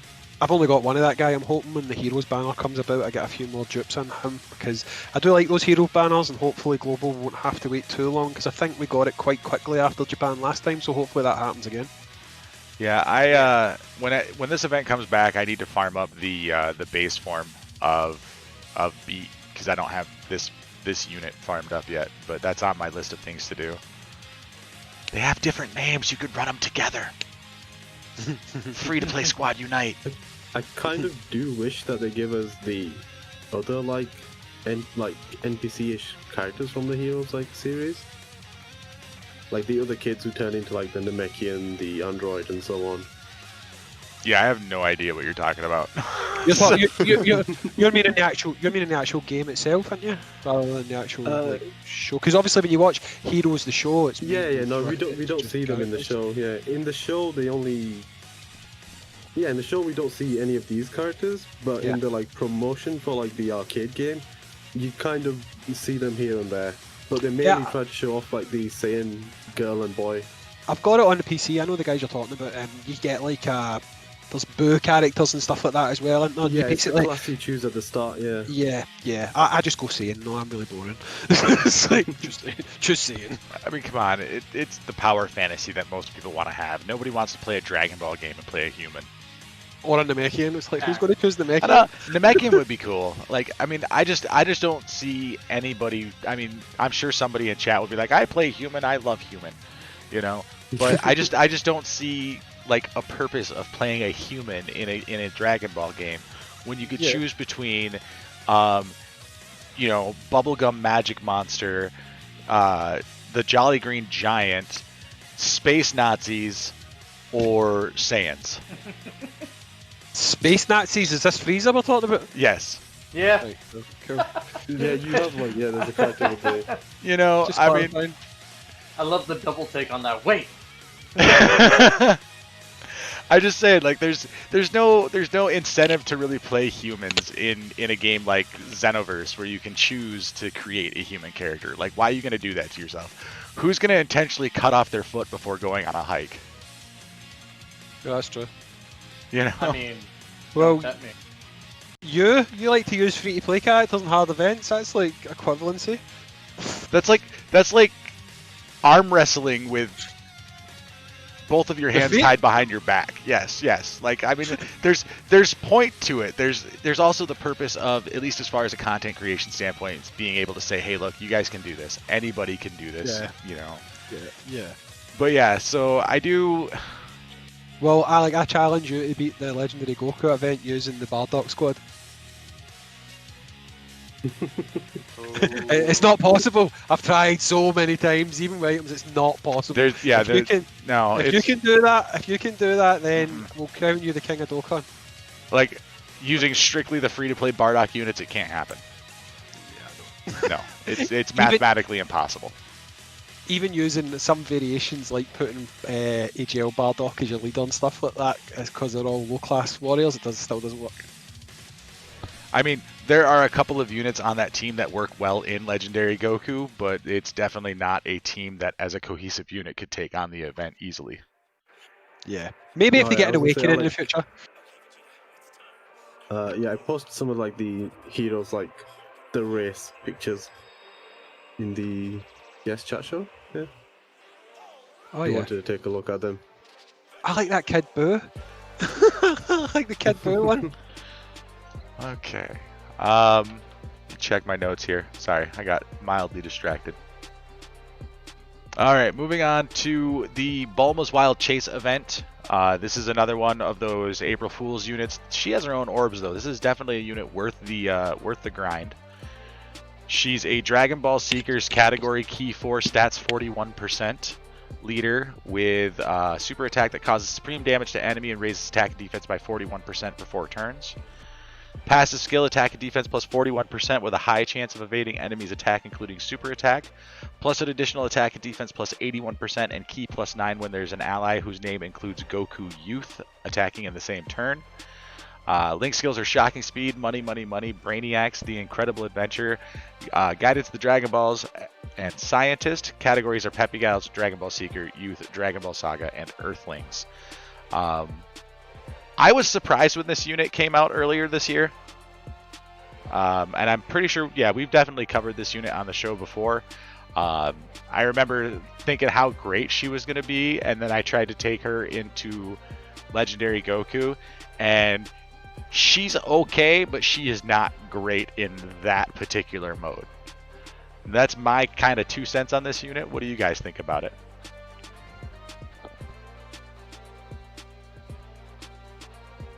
Well, Everybody speak at the one time. Well, with regards to this Bulma, I love her. I think she's great. What was it I done recently? I can't remember, but I quite often called her the best girl. I think, unless I'm mistaken, she could be used on the upcoming EZA event for Android 13 as well. So she falls into the category that he's weak against. So you could get some use out of her. I think she's a great unit. I really like her, and if she gets an awakening like we touched on before, she's going to be OP. Oh yeah, no, bar none. This unit, when it does get an awakening, it is going to be really good. I was kind of upset when this unit first came out and there was no awakening. I was like, man, that'd be really cool to just say, oh, Peppy Gals is still the most OP, which it still is. I was gonna say. But it's always funny because I think I've said this before, but all of my friends that play Dokkan Battle, the ones I interact with, they'll always be like, "Oh my god, I don't know even why Peppy Gals is even a category." I'm like, really? You're really gonna sit here and say that? If you have Brienne and I hate her though. Brienne and 2 or 3 of the kind of Kale and Caulifla-esque units, or let's say you have the base forms from the World Tournament and then you have the Super Saiyan versions that you can farm up from free to play, your Peppy Gals team is nigh on untouchable. I like the fact that I got quite lucky and I've got STR. You've probably seen her because she's my friend lead right now. I've got STR Kefla rainbowed, so I can run a full. I can run a full Peppy Gals team that's actually just Universe 6, Kale and Caulifla. It's so good. I wish I had that unit. So you're the one who basically took every single one of the Keflas I was supposed to get. Thank you. Right, same with me. Yet another place where you're not the Scottish me. Sometimes I can go hardcore because I pulled on the initial banner for AGL, Kale and Caulifla. I pulled 5, so I could have rainbowed her right out the gate. But instead I didn't. I put 2 dupes into the LR and I put 1 dupe into the TUR, and then later down the line I got another dupe, and so I now have the LR with 3 paths open, and I've got the TUR with 2 paths open, so I can run that along with the newly awakened Kale Cauliflower, who are pretty top notch as well. Put Kefla in it, and Kale, the support one, the free to play support one, run her on the team. It's pretty damn powerful. Damn. Yeah, Yeah. honestly, in Kale, like, I'm not a Kale fan, but that card like is very underrated in my opinion. Nah, I must admit, I agree with you. I'm not massive. I like her better than Ribrianne though as a character. Let's be honest, Ribrianne just sucks, man. I hate Ribrianne so much. She's a great unit in this game for what she does, but Jesus God, if you watch Dragon Ball Super, she was so goddamn annoying, man. She just kept showing up. You're like going to just throw her out already. But yeah, I mean, I'm just worried about my Universe 6 team, because when we get the EZA, if we ever get the EZA for Kale and Cauliflower, I don't really know what I'm going to do with my build.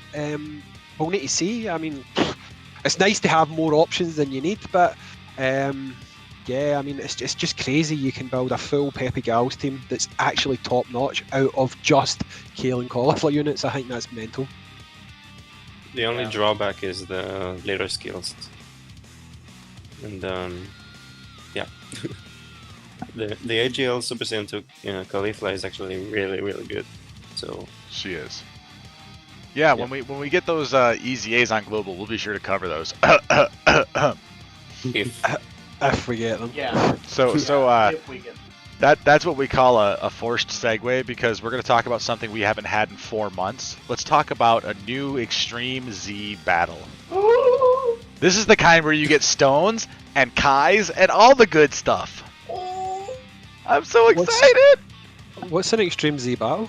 Yeah, so back before the 5-year anniversary, we used to get these really cool things that were kind of like Extreme Z areas, but you didn't have to spend stamina on running through them the first time, and you got an orb for every stage you cleared, and you had to clear 30 stages in order to get all the medals you need to awaken the characters. So what it was a huge influx of free stones, not to mention you get color type Kais as well. These things were amazing, man. I understand that you don't recognize them. They are a rare breed these days. Yeah, indeed. Can't wait. I can't wait for it, honestly. So your category is going to be Dragon Ball Seekers. I honestly haven't looked at this yet, so Dragon Ball Seekers, that doesn't really fit into the storyline of this unit at all. I don't think the Dragon Balls were a part of the Super 17 saga, were they? Well, they were still. No, They hadn't. 17 was he was like kind of in between the Dragon Ball. They like, hadn't found the last thing one yet. happening, But had they found the last one at that point? They 'Cause, brought if them they- back. If they hadn't used found them, the. Oh, right, okay. Yeah, and then 17 and all that just shows up out of nowhere, and then it's just instantly Shadow Dragons. Here they are. Yeah, because I suppose at this point we'd kind of moved on from the whole Pan, Trunks, and Goku thing, and it was more getting focused more on Goku again by this point, wasn't it? Yeah, I think it's only first 20 episodes of GT, which was the whole space adventure. The worst part of GT. When we were trying to be OG Dragon Ball and it didn't work. Oh god. Okay, so They are a good unit though. They're a great leader for this category as well. So ideally what you want to do here, guys, is not use any extreme type units, and you don't want to use any strength units. So it's really not as restrictive as some of the bonuses that we've had. So you definitely have some options here. This as far as a leader skill, if you have the GT trio, they're your best bet. Otherwise, you can use, I believe, Goku and Arale are the best one at 77%. Yep. So there's your free-to-play lead right there. But basically, you can go through and use a ton of different units. Again, you want to avoid extreme units. So there are no tech LRs, but we do have some tech units here. So those will be useful. But overall, I don't think it's a horribly designed category for this event. I just don't understand why it's this category. I've heard from people that done the Japanese one. They said it's pretty easy. It's like, Yeah. I just for what I've posted, heard, I it's posted pretty a easy. team for you. It's mostly extreme tech because it seems to work. Like it's got damage reduction against extreme tech types, but they just seem to like melt his health anyway. Like I don't know what it is like with the event. It was just really too easy. All too easy. I'll take the stones. Okay, there it is. I was looking for the team that you posted. Yeah, So- the Demon King Piccolo is reversed since I just got a dupe for him. The Slug, obviously we don't have the easy angle. We don't have the EZA No. yet, no. Yeah, and the same for the Frieza on the end. But yeah, you could easily replace those two with something else, or you could just use them as they are with like their normal awakenings, I'm sure. And then I'm relatively sure that if you were to just make like a super tech team with some decent units, you could probably, force your way through it without too much of an issue. Yep. So Well, let's actually give it a go. he's like, okay, I'll test this. So, but yeah, guys. So just to come down here, recap the rewards that you get for completing this. You get obviously all the medals. You get 5,200 small, 4,000 medium, 360 large potential orbs. You get 11 of the agility Kais and 30 dragon stones. And then in missions, you would get another 4 stones. That's enough. That's enough orbs to take them from 0% to rainbow, isn't it? It's pretty dang close, yeah. Yeah, cool. So you might need a couple more mediums, but yeah, it's like 95% of what you need to rainbow a unit. Cool. I need those AGL orbs. See, I'm hurting on like physical and int. I've got a ton of AGL. I'm hunting on every single one of them. Right? It's like everybody's talking about, I have billions of orbs. Well, yeah, but you're also not like investing into most of your characters, and you're only picking like a handful to do it with. And it's like, I want to be able to just be like, hey, you random character from episode 493, I want you on my team. Oh, look, you're rainbowed. Let's go. Yeah, it's like I do silly things just for videos, like invest in a character just for that video. I used 800 gacha coins just to buy 2 dupes, so that when I raced Nolar, I had more of a chance. It's like, Oh, okay. man. Greg, thank you. That's a lot of subs. What just happened? Drake, you the man. Just Oh, what? Hugh the Mandrake. I don't know Hugh what the we're saying. Mandrake. Yep, we got 5. Nice. And he gave out 25 emotes to people on Twitch. This is why you should be hanging out on Twitch. Get free stuff from all the people that are super nice. free emotes, and they're K-pop emotes, guys. Ooh, K-pop. Alright, so let's jump in and talk about what they did to this unit. His leader skill is now extreme agility type, key 3 stats 130%, and super agility type key 3 stats 90%. Super attack greatly raises attack and defense by by how much? By 50% for 1 turn, and causes immense damage to the enemy and greatly lowers defense. His passive, they really surprised me with his passive because they didn't really give him much in the way of defense. Actually, they didn't give him any defense, which is what I thought they were going to do with him. Instead, they doubled down on his damage reduction. So he still receives 40% reduced damage. He has key +1 up to +3, attack +30% up to 150%, and damage received -6% up to 30% with each attack received. Target Goku category allies chance of performing a critical hit +17%. Link skills are Android Assault, Fear and Faith, Fused Fighter, Nightmare, GT, Shocking Speed, and Fierce Battle. Categories are Androids, Artificial Life Forms, Target Goku, Inhuman Deeds, and Power Absorption. JMO, how you feeling about this guy? First and foremost, I just want to say it's about time. Like, it's been way overdue since we had an actual Extreme Z battle, and I've actually been wanting this one for a while now, to be fair. Like, I don't use him as much, but mine's been rainbowed for a minute, so I'm definitely happy that we're finally getting his rightfully deserved EZA after X amount of months of going without one. But no, he's really, really good. Definitely, with EZAs like this, especially with most of the 120 leads, they just get like such a drastic buff that it's always nice to try to figure out how you're going to utilize them again. So I'm excited. I just hope that at some point when I get like new units, like LR cells, for example, 'cause I don't have either of the LRs. Maybe I try him on an Android's team, but for now I just mainly run like hero stuff. So I definitely want to try to start using more extreme units. But when things like this come around, it definitely makes me a little bit more excited. So I'm interested to see what I would do for, as far as team builds are concerned for this unit. But definitely going to try him first and foremost on artificial life forms, because I think that's like the only category for him that he's on that I actually have.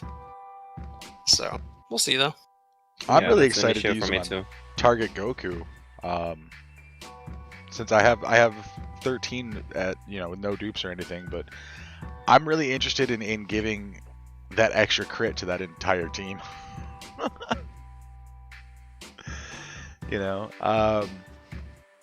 Speaking of Target Goku, it feels like this is probably the first time I've ever been excited to try something with Target Goku category.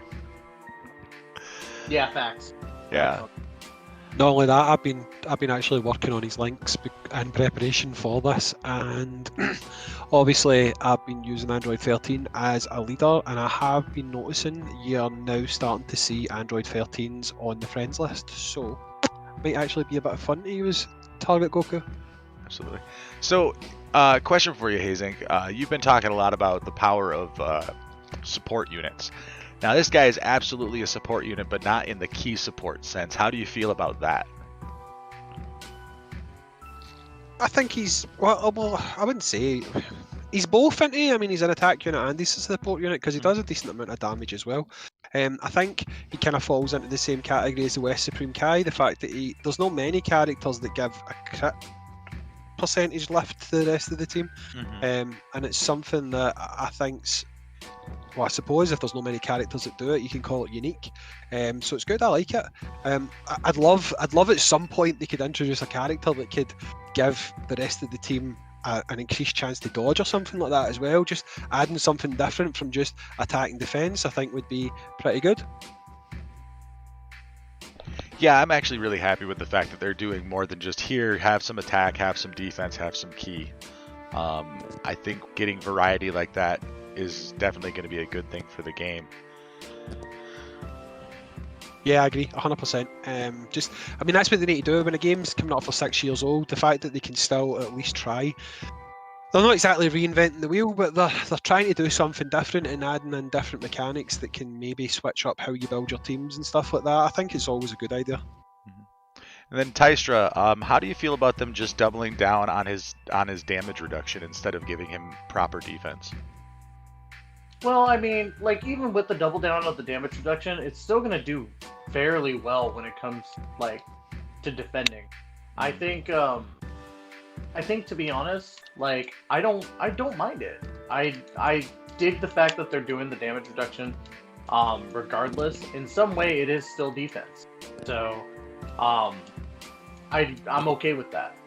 I'm happy they finally actually brought a freaking EZA over to freaking global, because I've been sitting here and just beating my dick waiting for one. So I mean, that has nothing to do with waiting for things with global. EZA We all know it. Caulifla. You've got some stamina on you if you've been doing that all the time. You've been waiting for an EZA on global, my guy. Let me just Trust say it's me, been a I've long been 4 waiting for months. I've been waiting for Kale Caulifla and it's still not coming. So Wait a minute, you're talking about beating it and it's No, we're talking about the event. We're talking about the event. now. Careful of your innuendos. About I'll to get be in demonetized. I'll be in your endo. I'm sure. I was thinking about that as well. And you're in. What do you call an Italian suppository? Pizza? No, an innuendo. I'll take this and stick it right in innuendo. It's time I'm for sorry Dr. for all Philip Italian on you, peoples. to Philip on you. I apologize. I'm a horrible human being.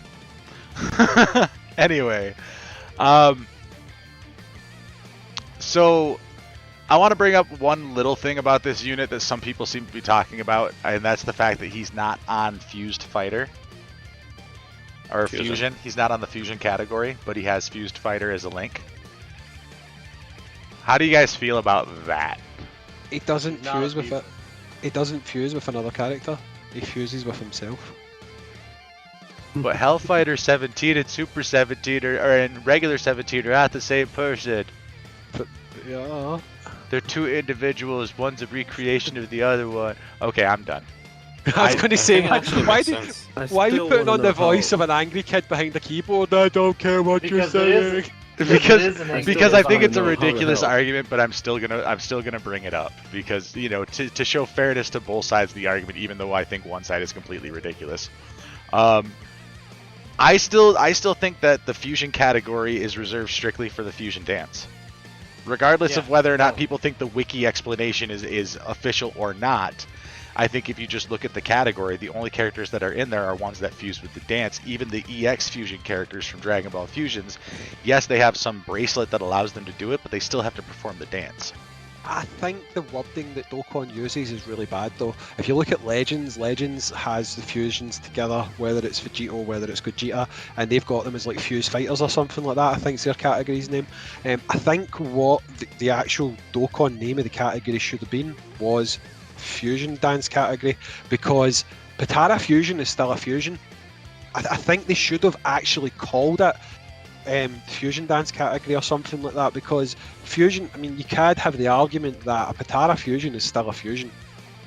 I mean, I'm not trying to get technical, I'm not trying to be that kid behind a keyboard, it's just simple as adding a word. They could have just called it the Fusion Dance category, and then that would have been that. There would have been no confusion about what is a fusion, because technically, I mean, although it's an absorption, you could call Android 13 a fusion, technically, because he becomes Super Android 13 when he absorbs or fuses with 14 and 15, you know, but I guess that's what's different between a mechanical fusion and a genetic fusion. No, you know what I mean? Like Right. two actual living organisms fusing as opposed to machines fusing.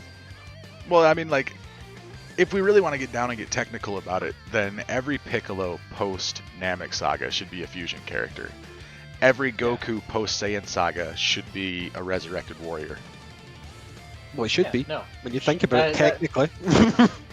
You know, Well, yeah, you can go by a technical stance, but at the same time, it's not the same thing. you don't stop being resurrected unless you die again. That's true. You You know, know what I think? what? I think they can resurrect these nuts. I just like the category system. I think we've all kind of gone on our own tirades, either on this show or on our own personal things, about how there's a lot of stuff about the category system that doesn't make sense.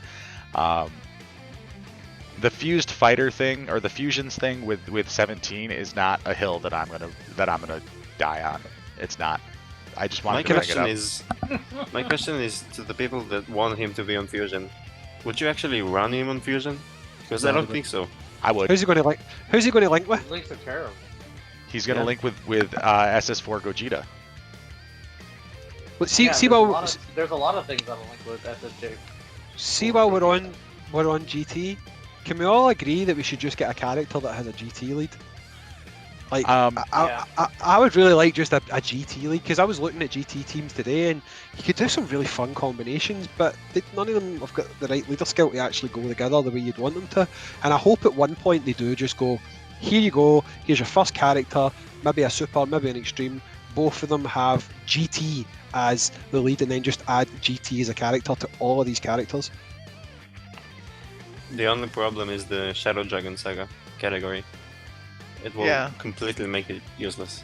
Well, no, because it'll still be, you still would be restricted to the Shadow Dragon Saga for things like Super Battle Road, just because there's a GT category, unless that character is in the Shadow Dragon Saga, would not affect the team building for that particular event. But the thing is, if I they agree. do that, it sets a precedent, because Yeah. you have the Dragon Ball GT category. How powerful is the Dragon Ball Z category going to be? How powerful is the Dragon Ball Super category going to be?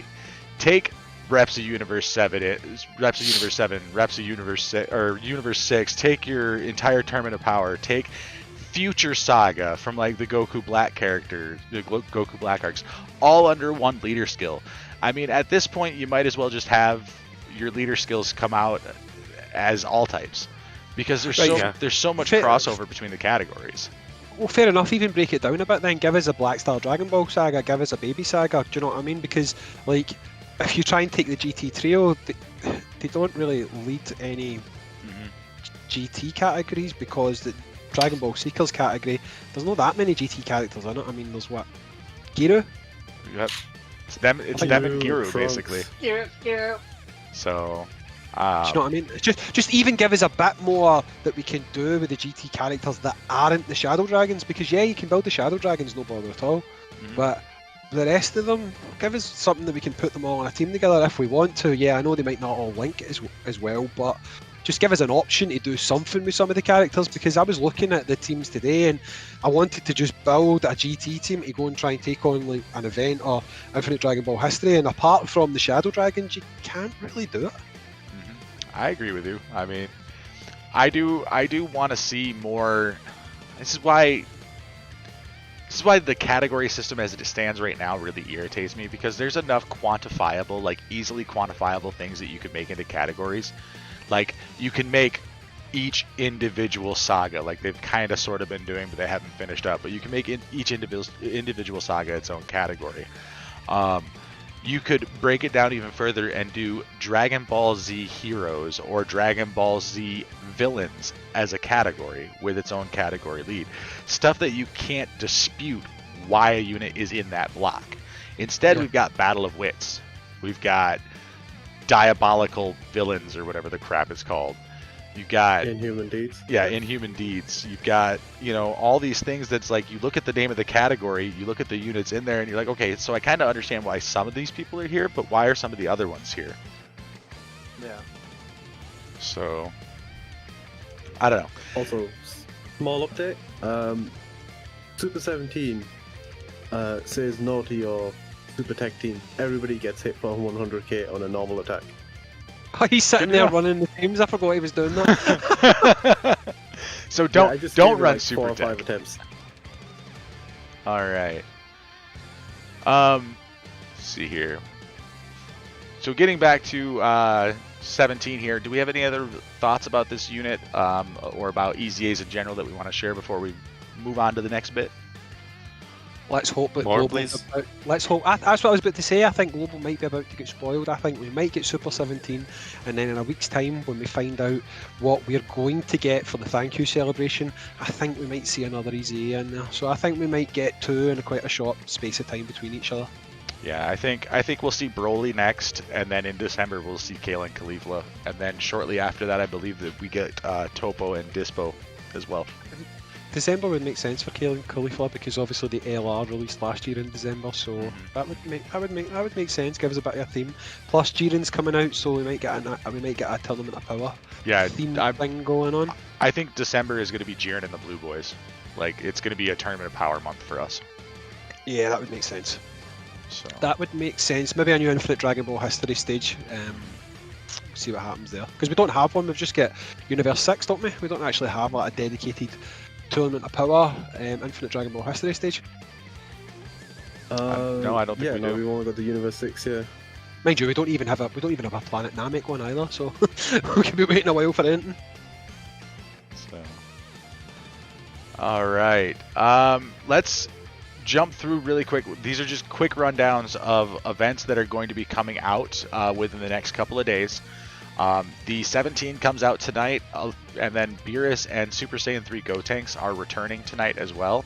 I'm not sure why. There's no secondary awakenings we're getting for those, are there? Don't think so. Sorry, which No, units? they're just for the Super 17 EZA. The Oh, attack. okay, And, that yeah. makes sense. They're on the banner as well. All right. Okay.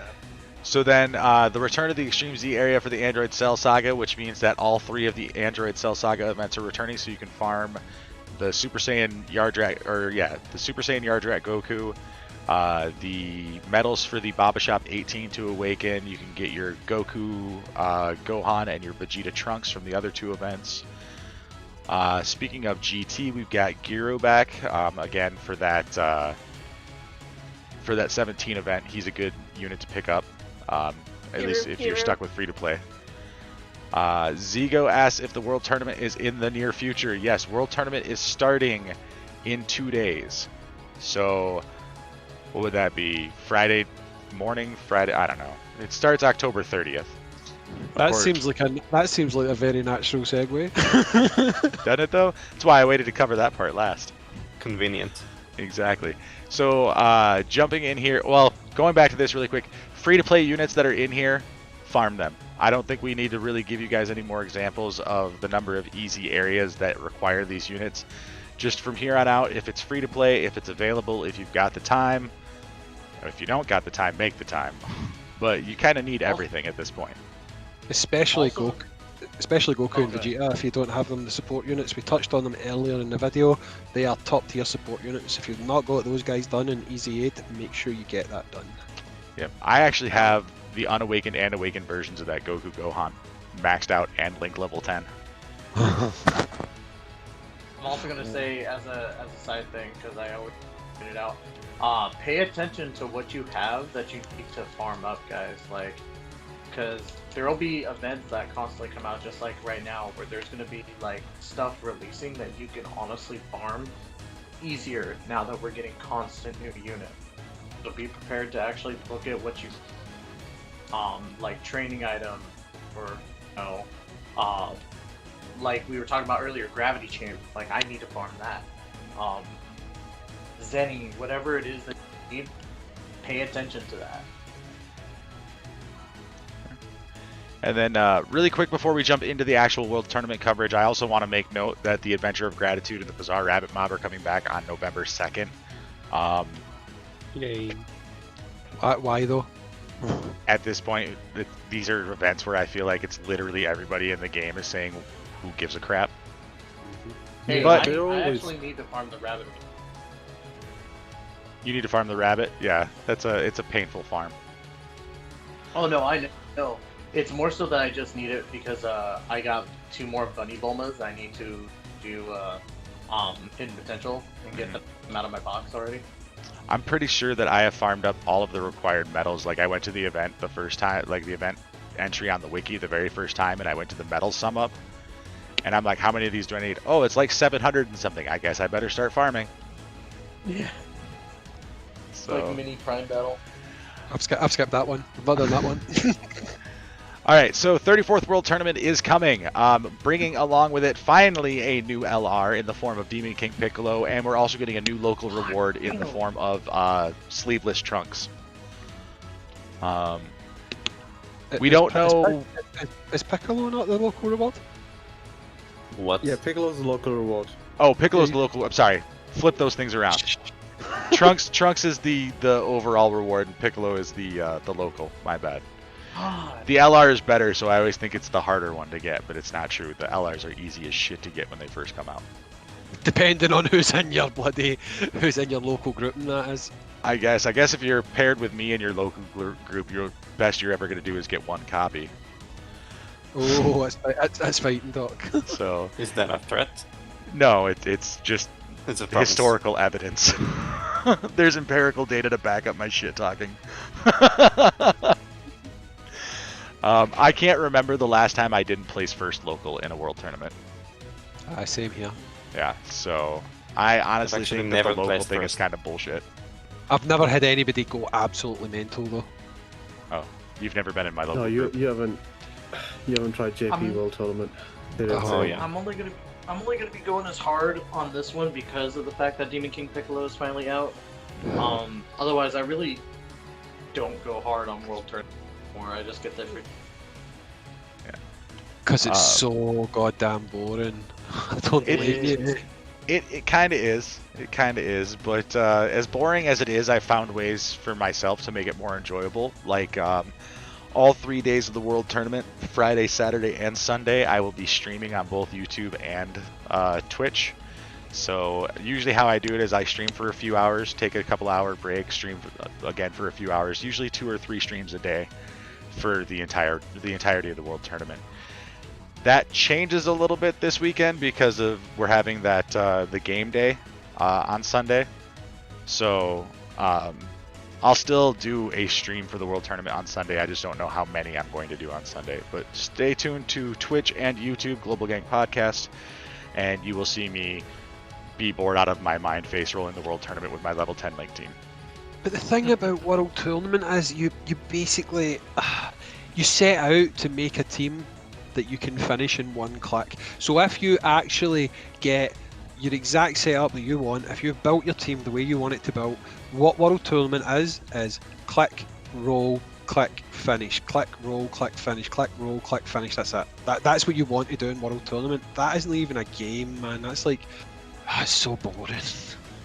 Just, I mean, if you've actually set your squad up to be efficient, you're not even playing the game, man. You're just literally just trying to launch an attack, done, launch an attack, done. And I just find that, I don't know how they overhaul World Tournament, but they need to overhaul World Tournament and they Remove need it. to. They Remove it. well, but then what they're going to do to give us these units? They're going to throw them into the bloody battlefield shop, and then that's even more gems that you need to get them. I don't know. They need to do something. I don't know about removing it, but they need to do something to make it more engaging and less grindy. Because let's be honest, if you're sad and you know life it, you'll do really well in World Tournament. And some people do. They just spend all their time for 3 days playing nothing but World Tournament. But some years have got families, some years have got lives, and we can't just sit there like click, click, click, click, click, click, click, click, click. It's just mind-numbingly boring. And also using stones for stamina. Yes, Exactly. I end up using more stones in World Tournament than I get in rewards. Yeah, same. Yeah, But yeah. I don't. Well, I guess we can figure out right now how far it is that I'm thinking I'm gonna go. Let's see here. First place, first 100 spots are not even an option for me. I've only made it in the top 100 once. I think it's around 2k for like the rainbow. Yeah. If you are going to farm the unit's super attack, which is from 1,000. the strike. Yeah, from the strike event you can farm his super attack. So you can Yeah. aim for 4 copies from the rewards. Yep. One So copy from if the you 23 place million. in the top 2,000, you can rainbow the trunks this World Tournament. I Not think I'm recommended. probably going to shoot for the top 1,000 or higher, just because them sweet orbs.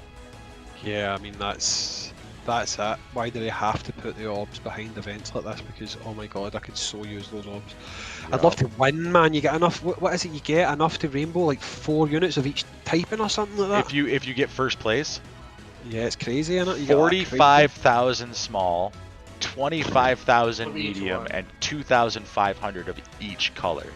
That's like 10 characters nearly, man. Oh, Yeah, it's Oh. insane. no way. General I couldn't- Bardak's all like, "Who needs orbs? We do." Yeah, everybody needs orbs, man. We need orbs Uh, badly. As long as they Help us, keep adding Squad. characters, I keep needing orbs. Yes, I agree. All right, so we don't know what the mission categories are going to be, because there's always 3 categories where you need to win 7 times with those in order to get those master marks. I guess if you don't really need the master marks at this point, then you can kind of ignore that. But that's usually the first 7 runs that I do right there, is whatever those 3 categories are. I build a team with each one of them on there, get those out of the way the very first thing. But nobody cares about the actual mechanics of running the stupid thing. All we care about are the rewards. So let's talk about the new LR coming to Global with this World Tournament. We've got Demon King Piccolo. Starts off as Demon King Piccolo Elder. Terrifying Conquerors category, key 3, stats 120%. Raises defense for 1 turn and causes colossal damage to the enemy. On 18 key, he greatly raises defense for 1 turn and causes mega colossal damage to the enemy. Passive skill, attack plus 6,000 per tech key sphere obtained. Reduces damage received by 50% with 5 or more key spheres obtained. Randomly changes key spheres of a certain type, tech excluded, to tech key spheres. And rejuvenate with the power of the Dragon Balls when conditions are met. So he rejuvenates starting from the 7th turn from the start of battle, or when there is a Dragon Ball Saga World Tournament or Dragon Ball Seekers category enemy. Link skills are Revival, Demonic Ways, Incredible Adventure, Guidance of the Dragon Balls, Nightmare, Shattering the Limit, Legendary Power. Categories are Resurrected Warriors, Namekians Full Power, Dragon Ball Seekers, Time Travelers, Dragon Ball Saga, and Terrifying Conquerors. When he transforms into the younger Demon King Piccolo, His 12 key raises attack and defense for 1 turn and causes colossal damage. 18 key greatly raises attack and defense for 1 turn, causes mega colossal damage. Passive skill, attack plus 6,666 per key sphere obtained. Reduces damage received by 66% for 5 turns from the start of turn. Reduces damage received by 50% with 5 or more key spheres obtained starting from the 6th turn. Randomly changes key spheres of a certain type, tech excluded, into tech key spheres. All that changes as far as his link skills is he loses demonic ways and gains thirst for conquest. Oh, that was a lot. Somebody else talk about this unit for a minute. Can I just check with the 2 JP players that are here? Obviously, it says with his transformation he rejuvenates by the power of the Dragon Balls. Does that grant you a free heal then? No. No. You used the word rejuvenate, you think it would, didn't you? Well, yeah, with the use of the word rejuvenate, but they're not going off of words otherwise. Should. This is Dokkan. Words have no meaning here. Yeah, that's true. Yeah. It'd be cool if you get a free heal off him. I mean, there's not that many characters in the game that give you a free heal, but just when it said rejuvenate, I thought I'd ask, because it would be cool if you got a free heal off him. Oh, hell yeah. No, there's no doubt about it, that'd be cool, but, you know, Dokkan. Yeah. Dokkan Green doing guy. Dokkan things. So it's 2020 and we're still getting flat passives. Yeah, but you never know. Characters like this might be the next set of characters that get EZAs after they go through the Prime Battles. I know it'll take them a while to go through the Prime Battles, but maybe once they've done them, they'll move on to the World Tournament LRs and they'll go from flat passives to percentage based. About the Int Piccolo and Tien and Chaozu need that like updating badly. Yeah, they really do. The Yamcha's kind of fine, I think, but those two, like in specifically, like need it. Piccolo as well. I'm waiting for the friend summon androids to get theirs. That's the one I'm looking forward to most right now. I've not even got them done. I've got them. I've just fuck man. It's like, You know, I know you're you know going what I'm to gonna say. say. No, you're the guy that moans about there being no content in this game, and you're not even going to. You know what I mean? Instant. This dude has my number. It's just that, come on, man. It's I don't know. People like that, they're not a hard grind. They're not a hard grind, but they're a pain in the arse grind. It's just go away, man. I don't want to do it. Just do it. It's like Do it. it's like I know. It's like characters you need to awaken via the hero extermination event and the villain extermination event that drop those goddamn awakening medals. Their drop rate on them's horrendous. There's some things I don't like doing in this game, and that's one of them. I don't blame you, but my advice is just strap on your Nikes. Just do it. It's like Namor said, you know, it needs to be done. I don't know. The man who thinks he can and the man who thinks he can't are both right. I think he must. I don't know. I'll do it. Do I'm or never do gonna not. There use is no them. try. I hope they awaken the Great Saiyan Man 1 and 2 next, because I've got them done. They're done in Rainbow, but I don't want to do the other one. I don't even think they need one, to be honest. Shush! Don't say that. I want the stones for not doing them because I've already done them. I only just done Hercule during the bloody event we got. It took me until like 3 days before the end of the actual celebration to get Hercule finished. I was like buying 5 of those medals every day, those belts, and then I went in and I finally got his SA up. I was like, oh my god, why am I doing this character? But mind you, he's no bad though. He's actually alright.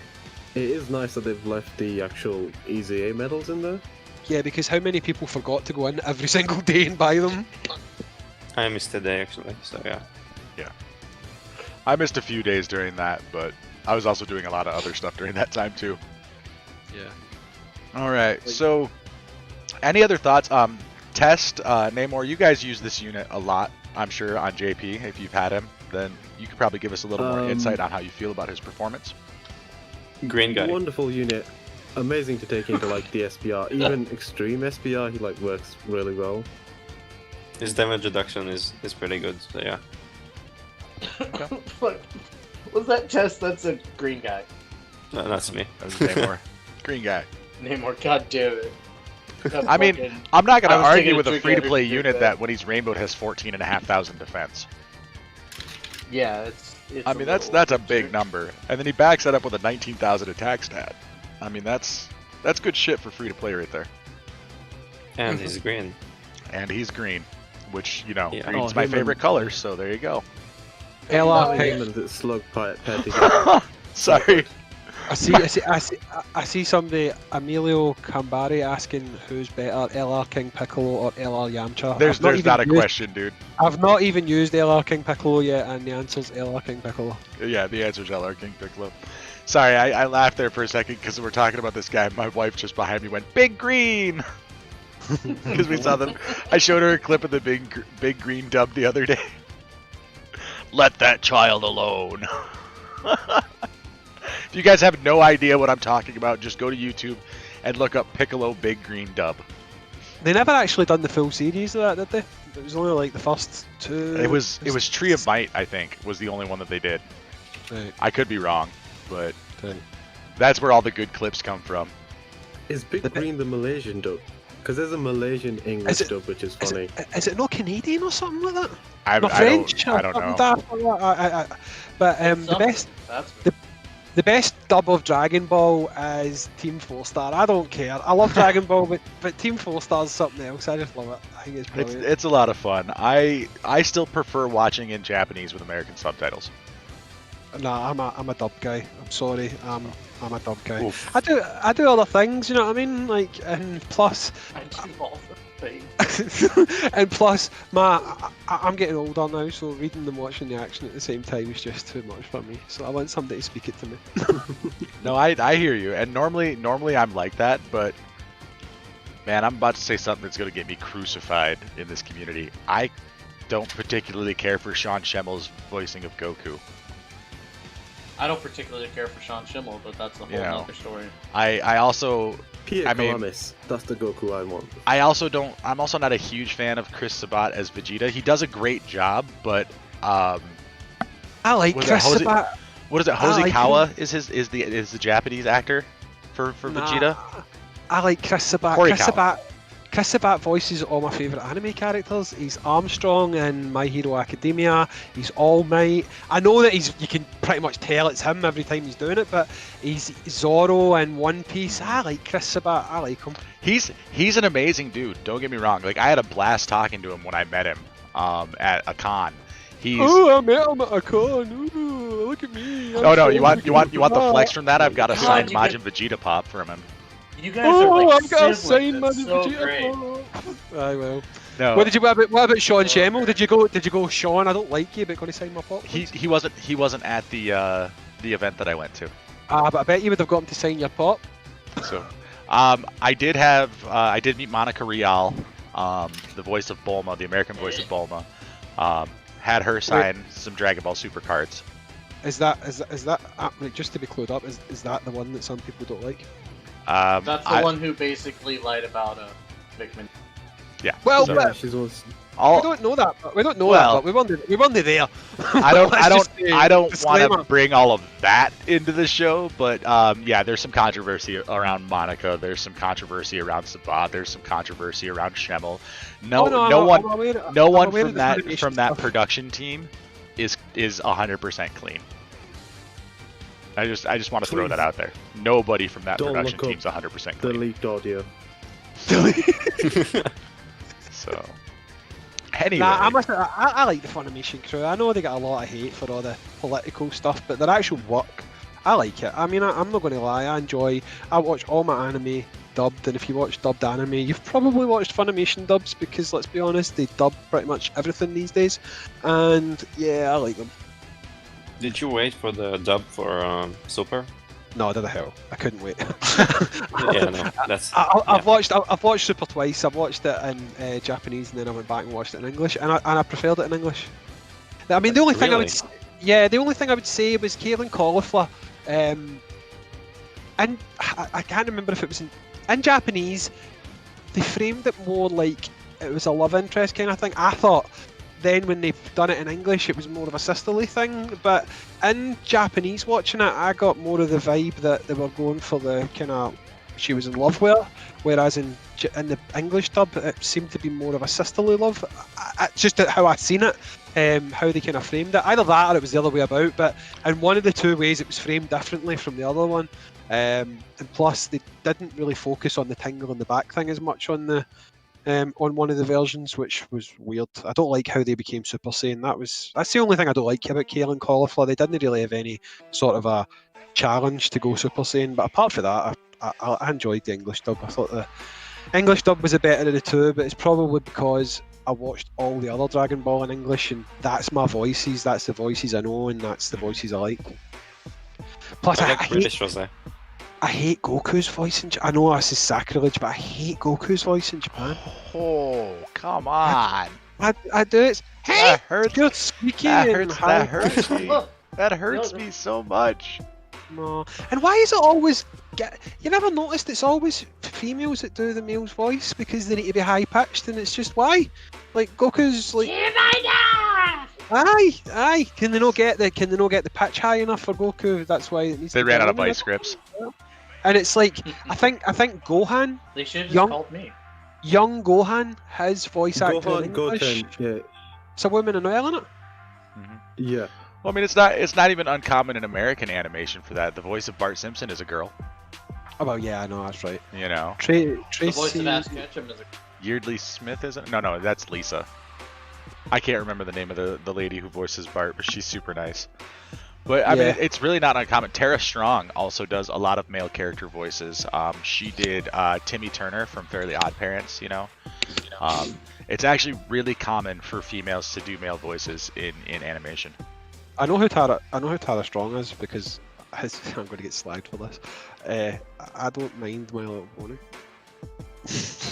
Oh, Do well, what now? was that mumble right there? Hold on. No. Repeat that. Don't mumble. I don't mind My Little Pony. My Little Pony, dude, it's awesome. I like My Little Pony. Yeah, that's fine. It's all My right. wife will tell you I- Applejack is best pony, but I don't know about I- that. I'm kind of a fan of the Rainbow I- Dash action. I gotta go. Rainbow Dash is cool, but Pinkie Pie is quite cool. I can't. There's a So- game. There's a game Oh, out for man. PC on Steam called Them Fighting Herds. I don't know if you've seen it, but basically it was originally a game that was My Little Pony, but they didn't get the license to do it, so they had to basically make a game using similar type characters. But it's pure Street Fighters level good. Fluttershy. Some people are commenting on My See? Little Pony on the chat now. See? See? Yeah, There you exactly. go. I mean, you're not some closet brony out in here. You know, there's My Little Pony it's got that brony stigma if you're a dude, but I mean, it's like guys who watch the Netflix version of She-Ra. I hear it's a really good show. I haven't seen it because I don't have Netflix, but if I had it, I would check it out for an episode or two What? to see if I liked it. Wait, what? You don't have Netflix? Uh-uh. How do you not have Netflix? I How have do you the not- I have how the do you bundle not have a- package How for do you not have Disney a Plus. How do you not have a friend that's gave you the password for Netflix by now? Because I haven't asked anybody for it. Because I mean, really, there's nothing that like is. Oh my God, I need to watch that. Because, like I said, I have the bundle thing for Disney Plus. It gives me Disney, Hulu, and ESPN. I never use that shit. I pay $13-14 a month. Maybe watch a couple episodes of Horrible Histories, and Cheers on Hulu, and that's it. Horrible Histories, as in the UK Horrible As in Histories. the UK Horrible Yeah. Histories. I love that shit. Google it. There's a show called Ghosts, and the cast of Horrible Histories has made this show, and it's adults, and it's Ghosts basically about is a haunted brilliant. mansion. It's watch Ghosts. If you like Ghosts. Horrible History, it's the entire cast of Horrible Histories, but it's not for kids. It's not like gross or anything like that, but it's aimed at grown-ups. So if you like Horrible Histories, watch. I don't know how you get it in America though, because I don't I'll think you find can a get it. way. Still big I will IP find a works way. in America. Yeah, but Ghosts is good. So- We've just had confirmation that Ghosts is good. It's not just me that said it. Ghosts is really, really funny. Yeah. So here's what I need you to do, Toast, when you're either watching back on this or whatever. I need you to put 2 of the My Little Ponies into the freaking thumbnail. I put Alex's face, and you put Hayzink's face, and then I need you to also put Spider-Man in the background and say Alex. You gotta talk to JMO about that. JMO does the thumbnails for the highlights. Okay, That's JMO, fine. do that, please. If you're going to make me a My Little Pony, though, just make sure it's either Pinkie Pie or I'll go with Applejack. That's fine. Put me on Derpy. That's where I belong. I belong on Derpy. Derpy. So We went I off topic. yeah. we are way off Wait, topic. get So the the other unit, the other unit coming with the World Tournament is Friendly Battle Trunks. He is a super int type, key +2, stat 70%, causes supreme damage with a medium chance of stunning the enemy.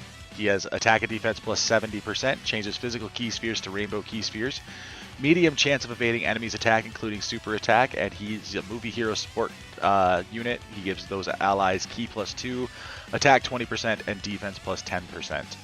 Link skills are Messenger from the Future, the Saiyan Lineage, Cold Judgment, Royal Lineage, Z Fighters, and Dismal Future. Categories are Hybrid Saiyans, Future Saga, Time Travelers, Vegeta's Family, Bond of Master and Disciple, Movie Heroes, and Battle of Wits. He's an unawakened World Tournament prize character. That doesn't suck because he's a support unit. Who wants to add to that? Well, Works really well. he'll awaken quite soon. No, quite soon, but he'll awaken in about 6 Like months or 2 something. years. Oh god. 2 years. 2 years. On this World Tournament, what awakenings do we get? We're not going to talk about that, but I'm just wondering, do we get high school? Do we get high school? Saiyaman Gohan? Yeah, High School Gohan. should, Android yeah. 8 should get his awakening. Cool. I'd say they don't show on the wiki which yeah. ones are getting their awakenings right now. How are these guys doing JP though? They might have it locked in the memory banks. That's how I thought we'd just take advantage of that and ask them, because like you say, there is some advantages to being a JP player when it comes to Yeah. giving advice to global players. So let's. Oops. When we get the data download, I assume after the maintenance, we will know who awakens. Well, we can jump back and look really quick at the World Tournament. If you just go back to the Trunks' page, there's like a button thing for like JP World Tournament. Yeah. So during that World Tournament, yeah, it doesn't show it. No, right here. The awakening was for High School Gohan, so we should get High School Gohan, right? Sweet. Right, that sounds Sweet. good. Yeah. Hopefully. I don't know how off any of those things are between JP and Global for the World Tournament specifically, because God, I hate the World Tournament. You said you. I do. You like the I World do. Tournament? I do hate the World Tournament. I hate doing the grind. I made it better by doing streaming, but it's still hours and hours of your weekend gone. Right, so basically, just to be controversial, when I said I hate the World Tournament, you're like, no, the World Tournament's alright, we know, like to make content on the World Tournament. You guys Now, are when you like forget the that you've said that, so- But no. See, the thing is that I do that a lot. I'm a contrarian. No, but honestly, the World Tournament as a content creation tool is not a bad thing. It at least gives us something to create content on. But the actual sitting there and playing it, like, there's a reason why I only stream for a couple of hours, and then I take a couple hours break, and then I come back for a couple of hours. I cannot sit there all day long and stream the World Tournament, especially after doing Link skills solidly for like 6 weeks. I am so sick of grinding that I need to stream this in order to be able to even do it. I honestly considered skipping this World Tournament, except for the fact that we have a channel. well, yeah, no, that makes sense. By the way, just to comment quickly on background noises about us being the same. We were born in the same year, guys. Maybe it's just a thing that we're like superior species, and that's how you know. No, I mean, I hate the World Tournament, so just leave it at that. I cannot stand Like, the World Tournament. If I didn't make content for this game, if we didn't have this channel, I would probably not do the World Tournament. As much as I like free-to-play units, as much as I like having stuff to do in the game, the World Tournament is definitely not my primary choice of how I want to spend my time. But it's not nearly as bad as a lot of people make it out to be. So if I can just sit on that fence a little while longer. Yeah, you can get scalps up your bum, because I don't know if I'm getting on that fence with you. I think the World Tournament just actually sucks balls. It's just crap. Sorry. There's no redeeming features, it's just bad. Unless we say the characters that we get from it are redeeming features, but I don't even think so. You get like 50 summons on an SR banner. Sorry, you can get SSRs on the banner, but let's be honest, 90% of your pools are going to be SRs or Rs that you won't use. I don't. You can say the same thing about most of the pulls you do from banners, though, too. Now you can say that if you know seen my pools. Flex. Yeah. I'll go with it. I already told you I got a rainbow Kefla. Right. I got what was it? Tech transforming Vegeta at the anniversary, rainbowed in 550 stones. Get in there. that was a flex. Oh, good stuff. Any other thoughts on the World Tournament, guys, before we jump into our Discord discussion? If you've got Oh, any it movie sucks. heroes Vegeta units, this guy helps them. I'm sorry, Jack which Manchester. units? Movie heroes Vegeta. Vegeta. Yeah, if you have any Oh. movie hero Vegetas, this guy helps them a fair bit. He, kind of suffers from the weird thing of having Z5s and Dismal Future, but he makes it work. Yeah. Okay, so the question presented to the Discord this week, That I got yelled at about. we're actually going to use that as our first entry too, is what would your ideal Dokkan co-op mode be? So we did have the announcement that Safety Net's coming. A lot of us speculate that that means that they're going to be adding some sort of co-op.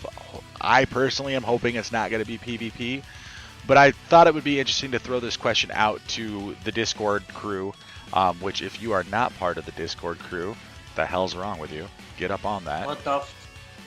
Let's see here. I need to set up stuff on YouTube so I can use things to get links into YouTube chat. I But think you could just link a Nightbot to it.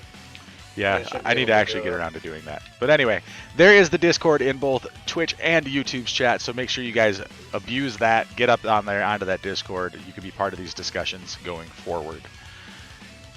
So, again, what is your ideal Dokkan co-op mode? Tystra kicks us off with, to be quite honest, a raid system of sorts needs to happen if we introduce any type of co-op. Adding PvP to a game like Dokkan is going to destroy it.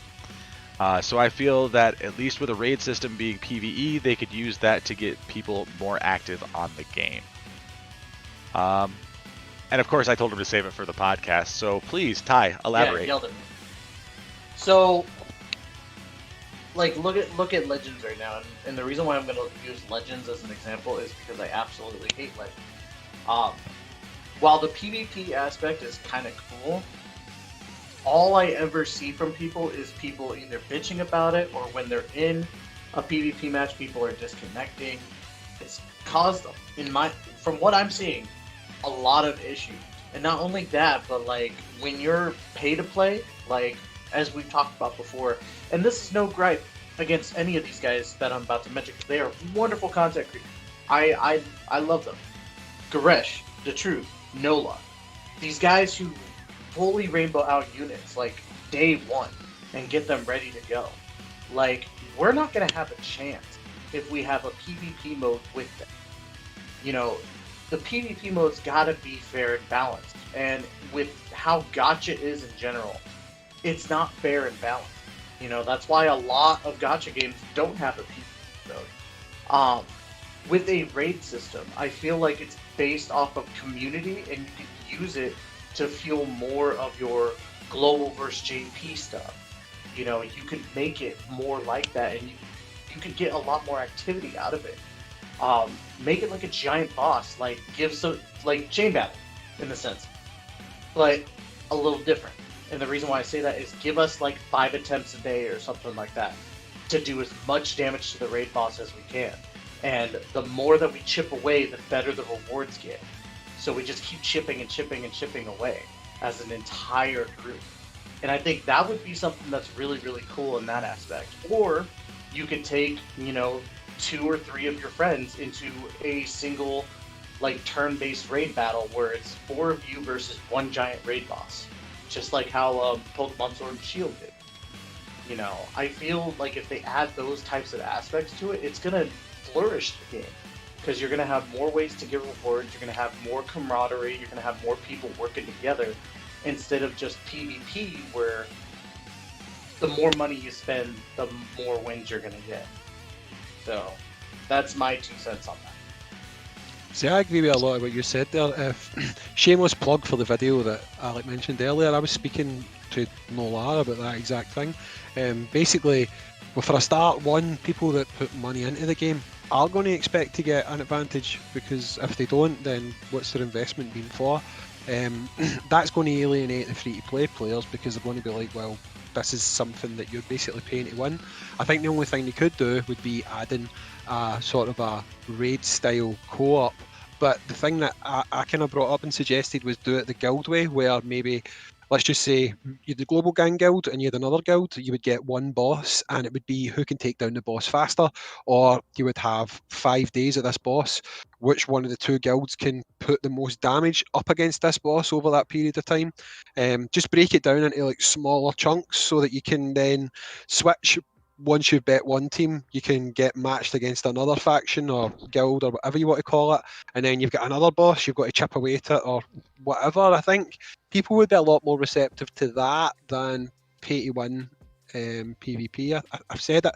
I actually went as far to say if they put PvP in this game, as much as we all love it, if they don't absolutely pull it off perfectly, it could kill the game. Oh, absolutely. I think even if they pull it off perfectly, it's still going to kill the game because of, again, not blaming these guys, just using them as an example. Truth, Nolar, Goresh, Calc, all those guys who have the box that everybody wants, they're just going to walk into PvP and they're going to roll everybody. Mm-hmm. Especially with it being turn-based. Yeah. And let's be honest, without this sounding wrong, they deserve to. I mean, I'm not putting that in a way that I'm saying, oh, these guys are like, I need to like bow down to them and give them like respect or whatever. But at the end of the day, if they've spent all this money on the game, why should they then get hobbled going into a different mode that Dokkan decided to drop later on? Like if Dokkan turns around and says everybody's going to get to use their units at 55%, or everybody's going to get a rainbow version of their unit, then these guys are going to be like, well, what was the point in me summoning for these units? Do you know what I mean? Why are you going to put everybody at the same level? That basically means my investment into this game was a waste of time. And you could see their point. Do you know what I mean? I don't necessarily think they can pull it off at all. I just think if they do it, I'm going to be so upset. Yeah, I have quit so many games that are gacha that focus on PvP because essentially all of the rewards will end up coming from PvP. All of the best rewards will be locked behind a wall that you have to be a paying player to get behind. Yeah. But that's just my personal view on PvP. No, but you're right. It can't happen. Let's just no. If you filled in yes to that survey, I'm sorry, I hate you. I wouldn't go so far as to say I hate you. I just think you're misguided. Well, I'll stand by what I said. Whatever, it's all good. You said yes to that survey, didn't you? No, I did not actually. Not as far as PvP went. I'll be honest. I said yes to co-op. Oh yeah, Honestly, absolutely. Mm-hmm. So Rujo says guild raids. Everyone in your guild can participate in clearing events or bosses. Each defeated boss or event gives the whole guild rewards, giving bonuses to certain players like participated in the most events or bosses, or highest damage output, or most hit points healed, self and other members, sealed, stunned the most, etc., etc. So what you're saying is no lifers like me are gonna rock that system. Pretty much. Which, I mean, it all depends. Like, it's less for me. Like, I'm okay if they want to add guilds. I'm okay if they want to add raids. But I don't want it to be the same bullshit raids that we've gotten in the past, like with Jiren or with that Perfect Cell. I want it to be, like, take 3 or 4 people into a group, go up against a boss. Let's say we're going up against Ultimate Full Power Jiren or whatever the fuck we call him when he doesn't have his shirt on. My wife would just say, "I poppy." Anyway, so you get like 3 or 4 groups together, and then it's like a turn-based thing. Like at the beginning, the computer determines, okay, Alec will go first, then Teister will go, then Hayzink will go, then JMO will go, or somewhere in there, the boss gets to attack after each phase or something like that. After each person that goes, the boss gets an attack. Something where we're in real time working together to fight the boss, I think is what I really want to see. But So let's see here. Tyrenda says that he agrees that we need a guild system. He says, although my idea for a guild raid would be a bit different and more complex from what Rujo said, the guild raid would have several raids that could be added or unlocked as the guild would grow in members and reputation, something like a leveling system inside the guild. Take what we already have with Battlefield and Explosive Chain Battle and use the best of both modes in those raids. The rewards would be capped at a specific amount of objectives that were completed on the raid so that everybody could get a fair share. Some of the raids could also be themed or even restricted to specific units. I also had in mind a semi-co-op system that would make use of the friends and guest leads that we have.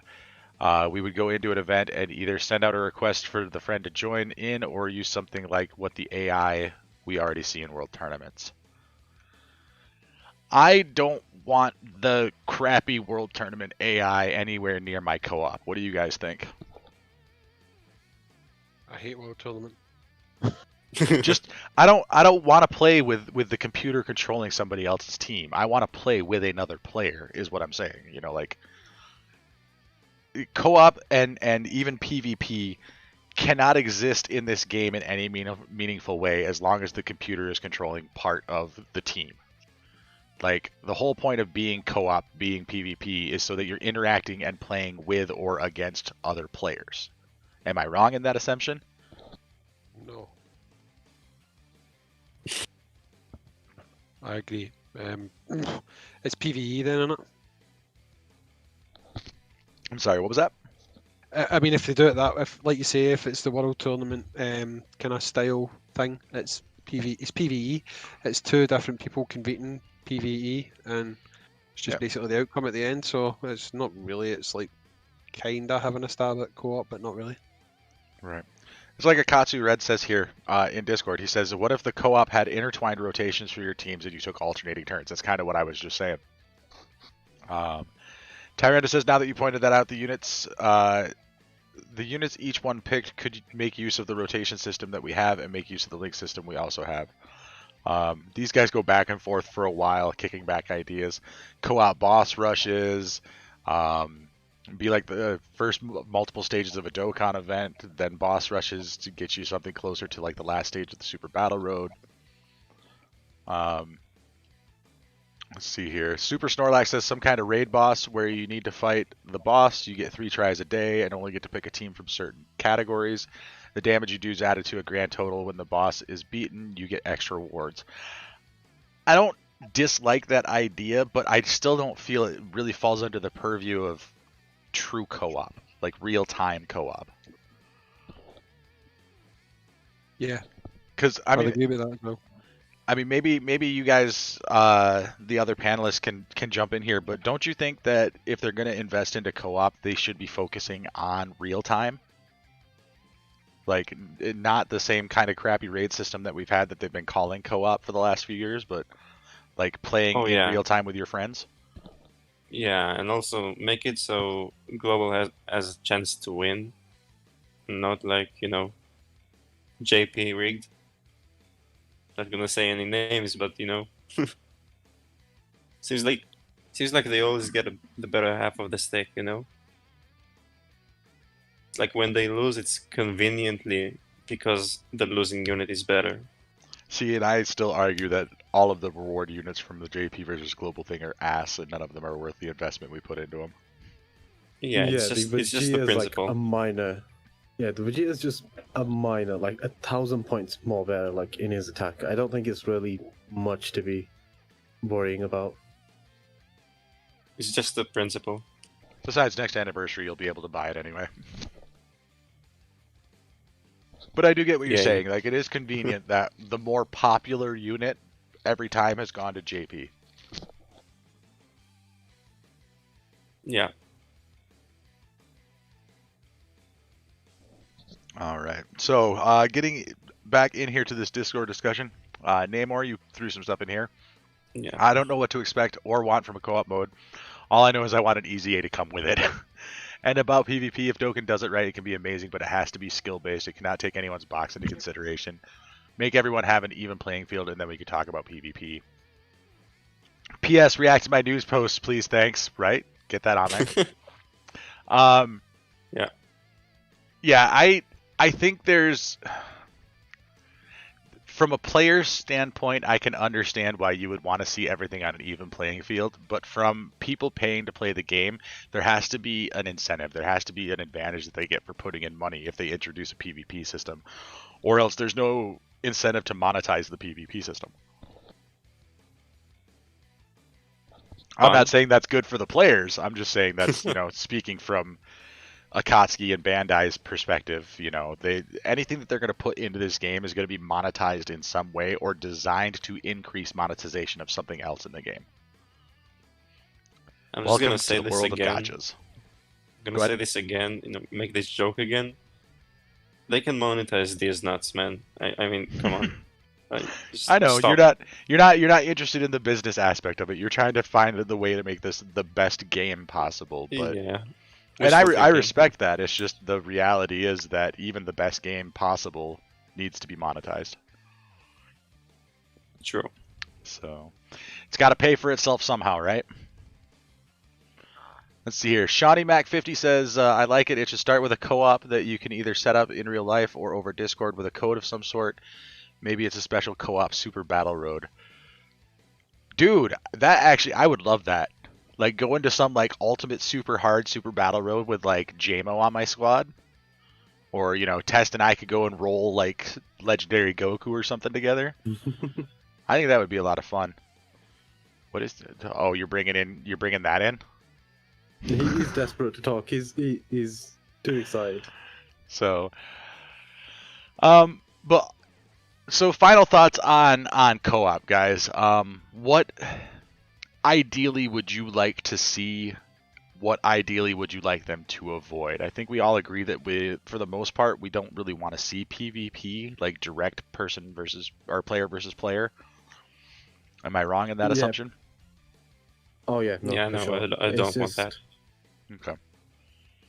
PvE would be the best. I think the turn, like teaming up with a few people, taking on some sort of boss, or like you just mentioned, like some sort of new Super Battle Road or something, and you have like a mixture of the two people, or like how many other people they're gonna allow in this whatever mod, like a team built from like both of your like units or something. Maybe I don't know. You take turns trying to dish out the damage. I don't know. It's yeah. I mean, I'm not a game designer. To Legends. So. Yeah. So I'm sure it's probably more difficult for us to come up with ideas as far as like what you could actually do mechanically inside the game. Seriously, Drake? No, that's not even Drake, is it? It's still. No. Wait, is it Drake? No, I reposted his thing. Oh no, it's. All right. Name. I just reposted it so it will like pop up on the screen. Right. You guys, so much fun. So, we're getting a lot of requests to talk about the Gogeta's information. It wasn't in the show notes. Let me find a breakdown of his info so I can pull it up. I have that in the news. If you wanna, drop that in. Yeah. By the way, join and look at the news if you guys want to. Namor does a fantastic job keeping everything up there. I try. Yeah, I want to try and. Okay. I'm going to try and translate the free-to-play Vegeta in that time. We're going to jump in here onto Garesh's tweet about the unit. It is int type, which I think is particularly good. So leader skill is grade 8 power category key 3 stats 170 or Shadow Dragon Saga key 3 stats 150. Super attack is Big Bang Kamehameha, greatly raises attack and defense for 1 turn and causes immense damage. Passive is Shadow Dragon Crushing Power, attack and defense plus 200%, gain an additional key plus 4 and attack and defense 40%, and attacks effective against all types for 8 turns from first appearance. High chance of attacks effective against all types starting from the 9th turn from the first appearance, and high chance of evading enemy super attack and countering with tremendous power. His active skill is plus energy emission, able to be used after receiving 4 or more attacks once only. The ability is all enemies attack and defense minus 40% and own attack and defense plus 40%. Links are Super Saiyan, Kamehameha, Shocking Speed, Over in a Flash, GT, Fused Fighter, Fierce Battle. Categories are Great Ape Power, Fusion, Shadow Dragon Saga, Kamehameha, and Final Trump Card. Now, I haven't actually looked at the Great Ape Power category, but I'm assuming it's all the Super Saiyan 4s and the Great Apes. Also, we don't I just have noticed. that yet, but yeah. Yeah, that's what I'm assuming right now. That's what it's gonna be. Maybe somehow, Baby might sneak in there. Technically, he Baby does have a will be Great there. Ape form. Yeah, he's supposed to be there. And then there's like the units that aren't exactly like Red Ape, like Kid Goku and Super Sentai Bardock, and yeah, they could be in there, but knowing Dokkan, they'll probably, you know, pull all of the Xios out of their ass and like to not put them there. My guess is, let me pull up the link here. Saiyan War. Yep.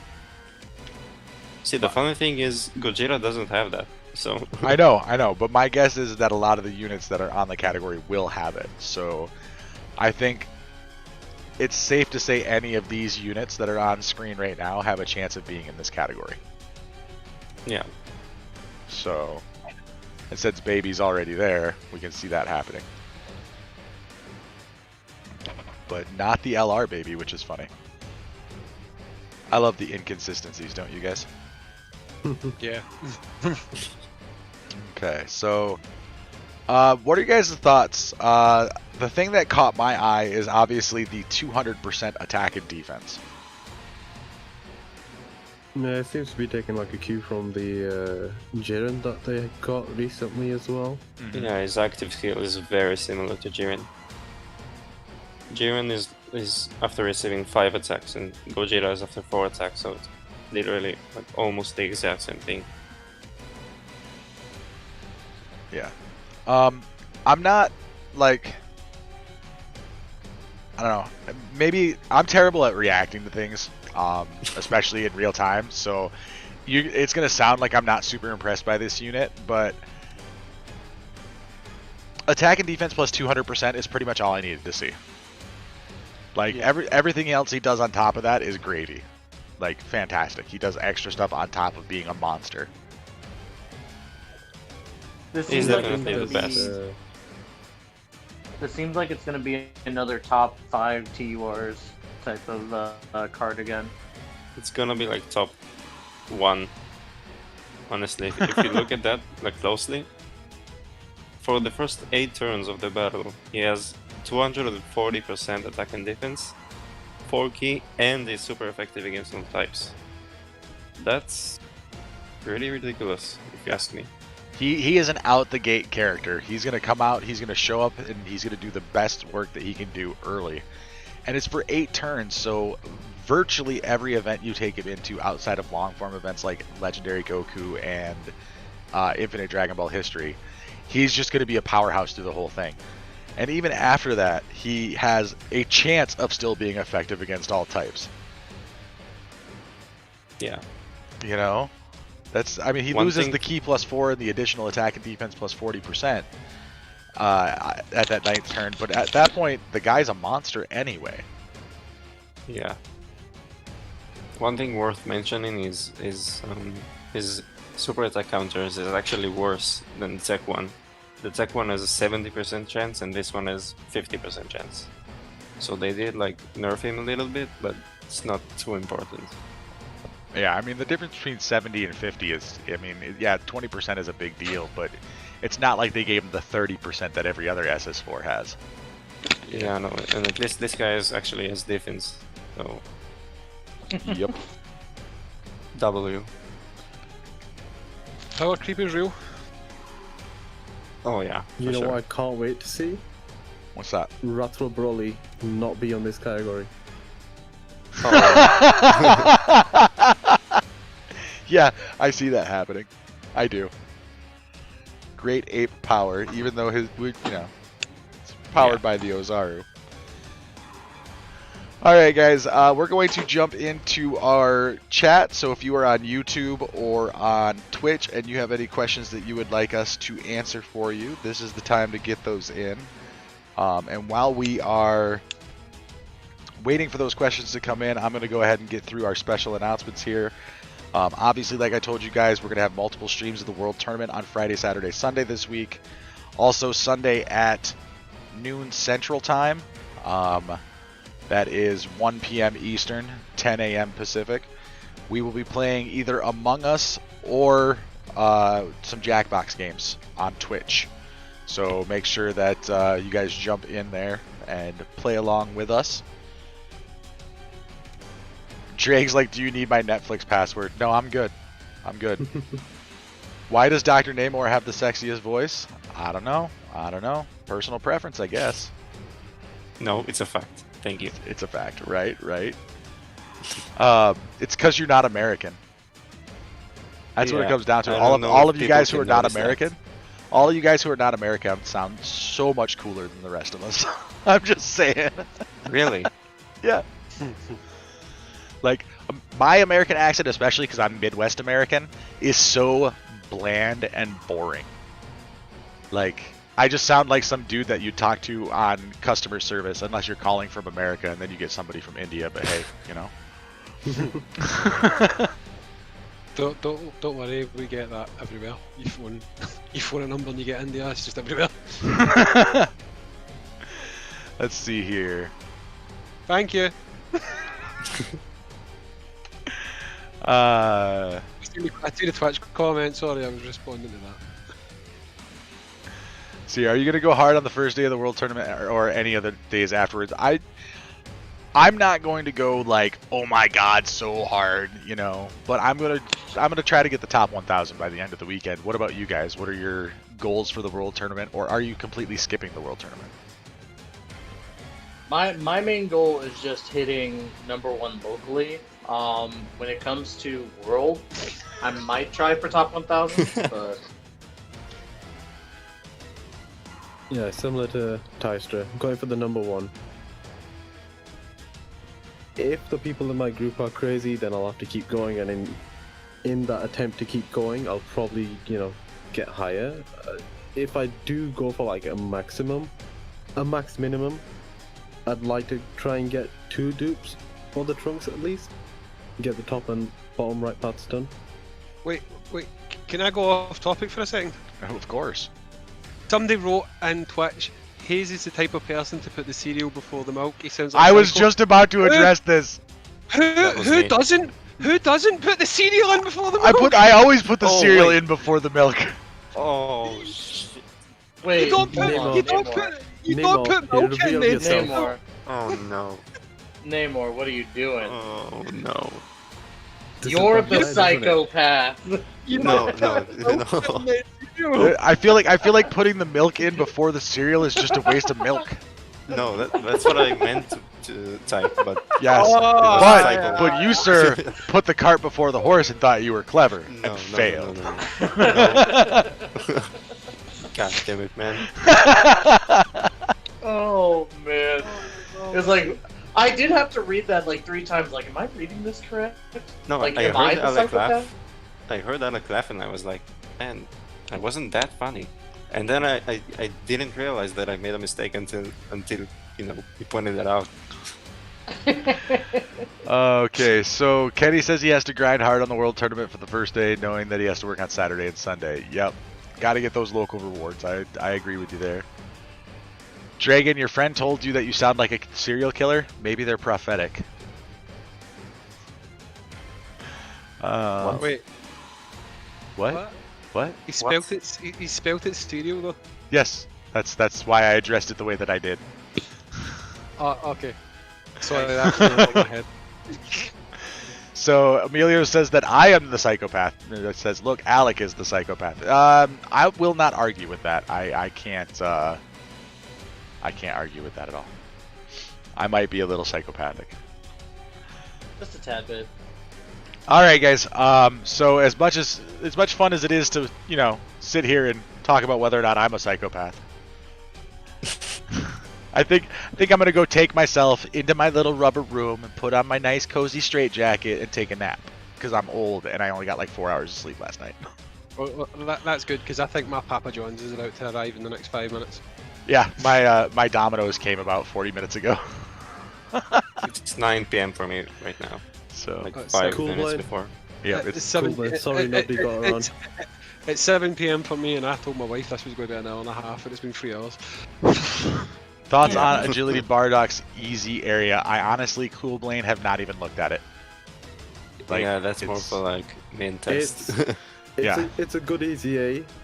The problem is It's similar tough. to the Dokkan Fest. No, it's easy. You'll even post the team to use for it. But the problem is similar to the Dokkan Fest product, the low class warrior and revenge leader. He's got the very specific, bonus versus wicked bloodline enemies. And I hate to do the cooler comparison, but his category is okay, he's in giant form, low class warrior, pure Saiyans. You're not gonna come across that many wicked bloodline enemies, to be fair. So that extra little passive doesn't kick in as much, and he's still a good unit. It's nice to see that he got a second Dokkan Awakening. Then The thing going is- back to our is Discord. directly. Oh, sorry. What was that? No, it's fine. He's directly like correlating to the LR Frieza campaign, and I don't think he would have gotten an awakening in EZA if it wasn't for that Frieza. I think he's meant for that. So that's why. He's gonna be kind of like the ace because he's AGL Yeah. versus DSTR, but yeah. So I want to jump back really quick to our Discord discussion. I was just getting ready to close up all the stuff here. And I noticed that General Bardock jumped in on this discussion at the last minute. He said, how about a way to grind character medals in co-op mode, not just a raid boss? I would be down for that. Anything that allows me to play live with my friends, I would be down for. Facts. Yeah. yeah. All right. So, guys, we are going to wrap things up for the day. Let me see who we're going to send this off to, unless somebody wants to pick the raid. I think we're going to throw things over to our boy Rev. He's playing Persona 4. So I'll give you guys a second if you want to guide the raid, if you don't want to go to Rev. Shoutouts maybe. Ah, yes, shoutouts. Oh, yeah, I always we forget got- those. Thank You you. always forget the Yeah, shout Drake. out. Well, Rev. okay, so doing shoutouts now is a lot more difficult than it was before, now that we're doing restream, because I don't get the log saved in my list. So let me see if I can find it on Streamlabs really quick. Wait, you're doing a restream? Yes, Are you we're not on. doing the monthly payment for Streamlabs? I'm sorry. Did you ask me if I was spending money? This show It's free to play. does not have a budget. I figured I would ask. Let's see here. All right, over on YouTube, Shawnee Matt gave us a subscription. Let's Hell. see. On Twitch, Subarashin87, I'm probably butchering that. Thank you for the follow. Drag hooked up, Aldo95, Mastercarder, Hichiko 1526, Bluffdite, Akatsu Red, and Anthony Jamo with gifted subs. Drag, you are the man. Kamala, I'm butchering names, I know I am. 97485, followed on Twitch. I know this is why you guys want me to do these shoutouts. You just want to hear me butcher everybody's names. Hell yeah. Rev Central with gifted subs to Kassassin Gaming, Cool Blade 123, Dr. Daymore, MB the Ninja 12, and Sephiroth 23579. Ancient Lightning gave us a host. Levi gave us a host. Your boy Cookie Chaos gave us the follow. Deshaun 2084 gave us a follow. Martha Love gave us a follow. Let's see here. Alejandrig 2020 gave us a follow, and King Rod Fee. Oh no, that one was from the last one. Never mind. That one was from previous episode, which I probably forgot to shout that person out anyway. So King Rod Fee, thank you for that follow 6 days ago. That covers us for our shoutouts, guys. We really do appreciate you liking, following. Speaking of liking, if you are over there on YouTube, like the stream, because every interaction, or dislike the stream, I give no shits. Every interaction you give helps the algorithm. So like it, hate it, don't care, hook it up. Work it. Twerk it, only if you're Tystra. Bye. So, alright guys, we are going to head out. And as soon as wow, my computer's starting to freak out here. Let's go out. All right. There we go. There we go. Got that raid going for Rev Central. We are going to wrap things up today, guys. Thank you so much for joining us. Next week's episode of the Global Gang Podcast will be at 3 p.m., I believe. Let me pull those notes back up. Damn it. 4 p.m. Eastern, 3 p.m. Central, 1 p.m. Pacific, Wednesday, November the 4th, with our guest, Nick Schneider, 1206. So we will see you guys next week. And thank you so much for joining us. Stay awesome, my dudes. Bye.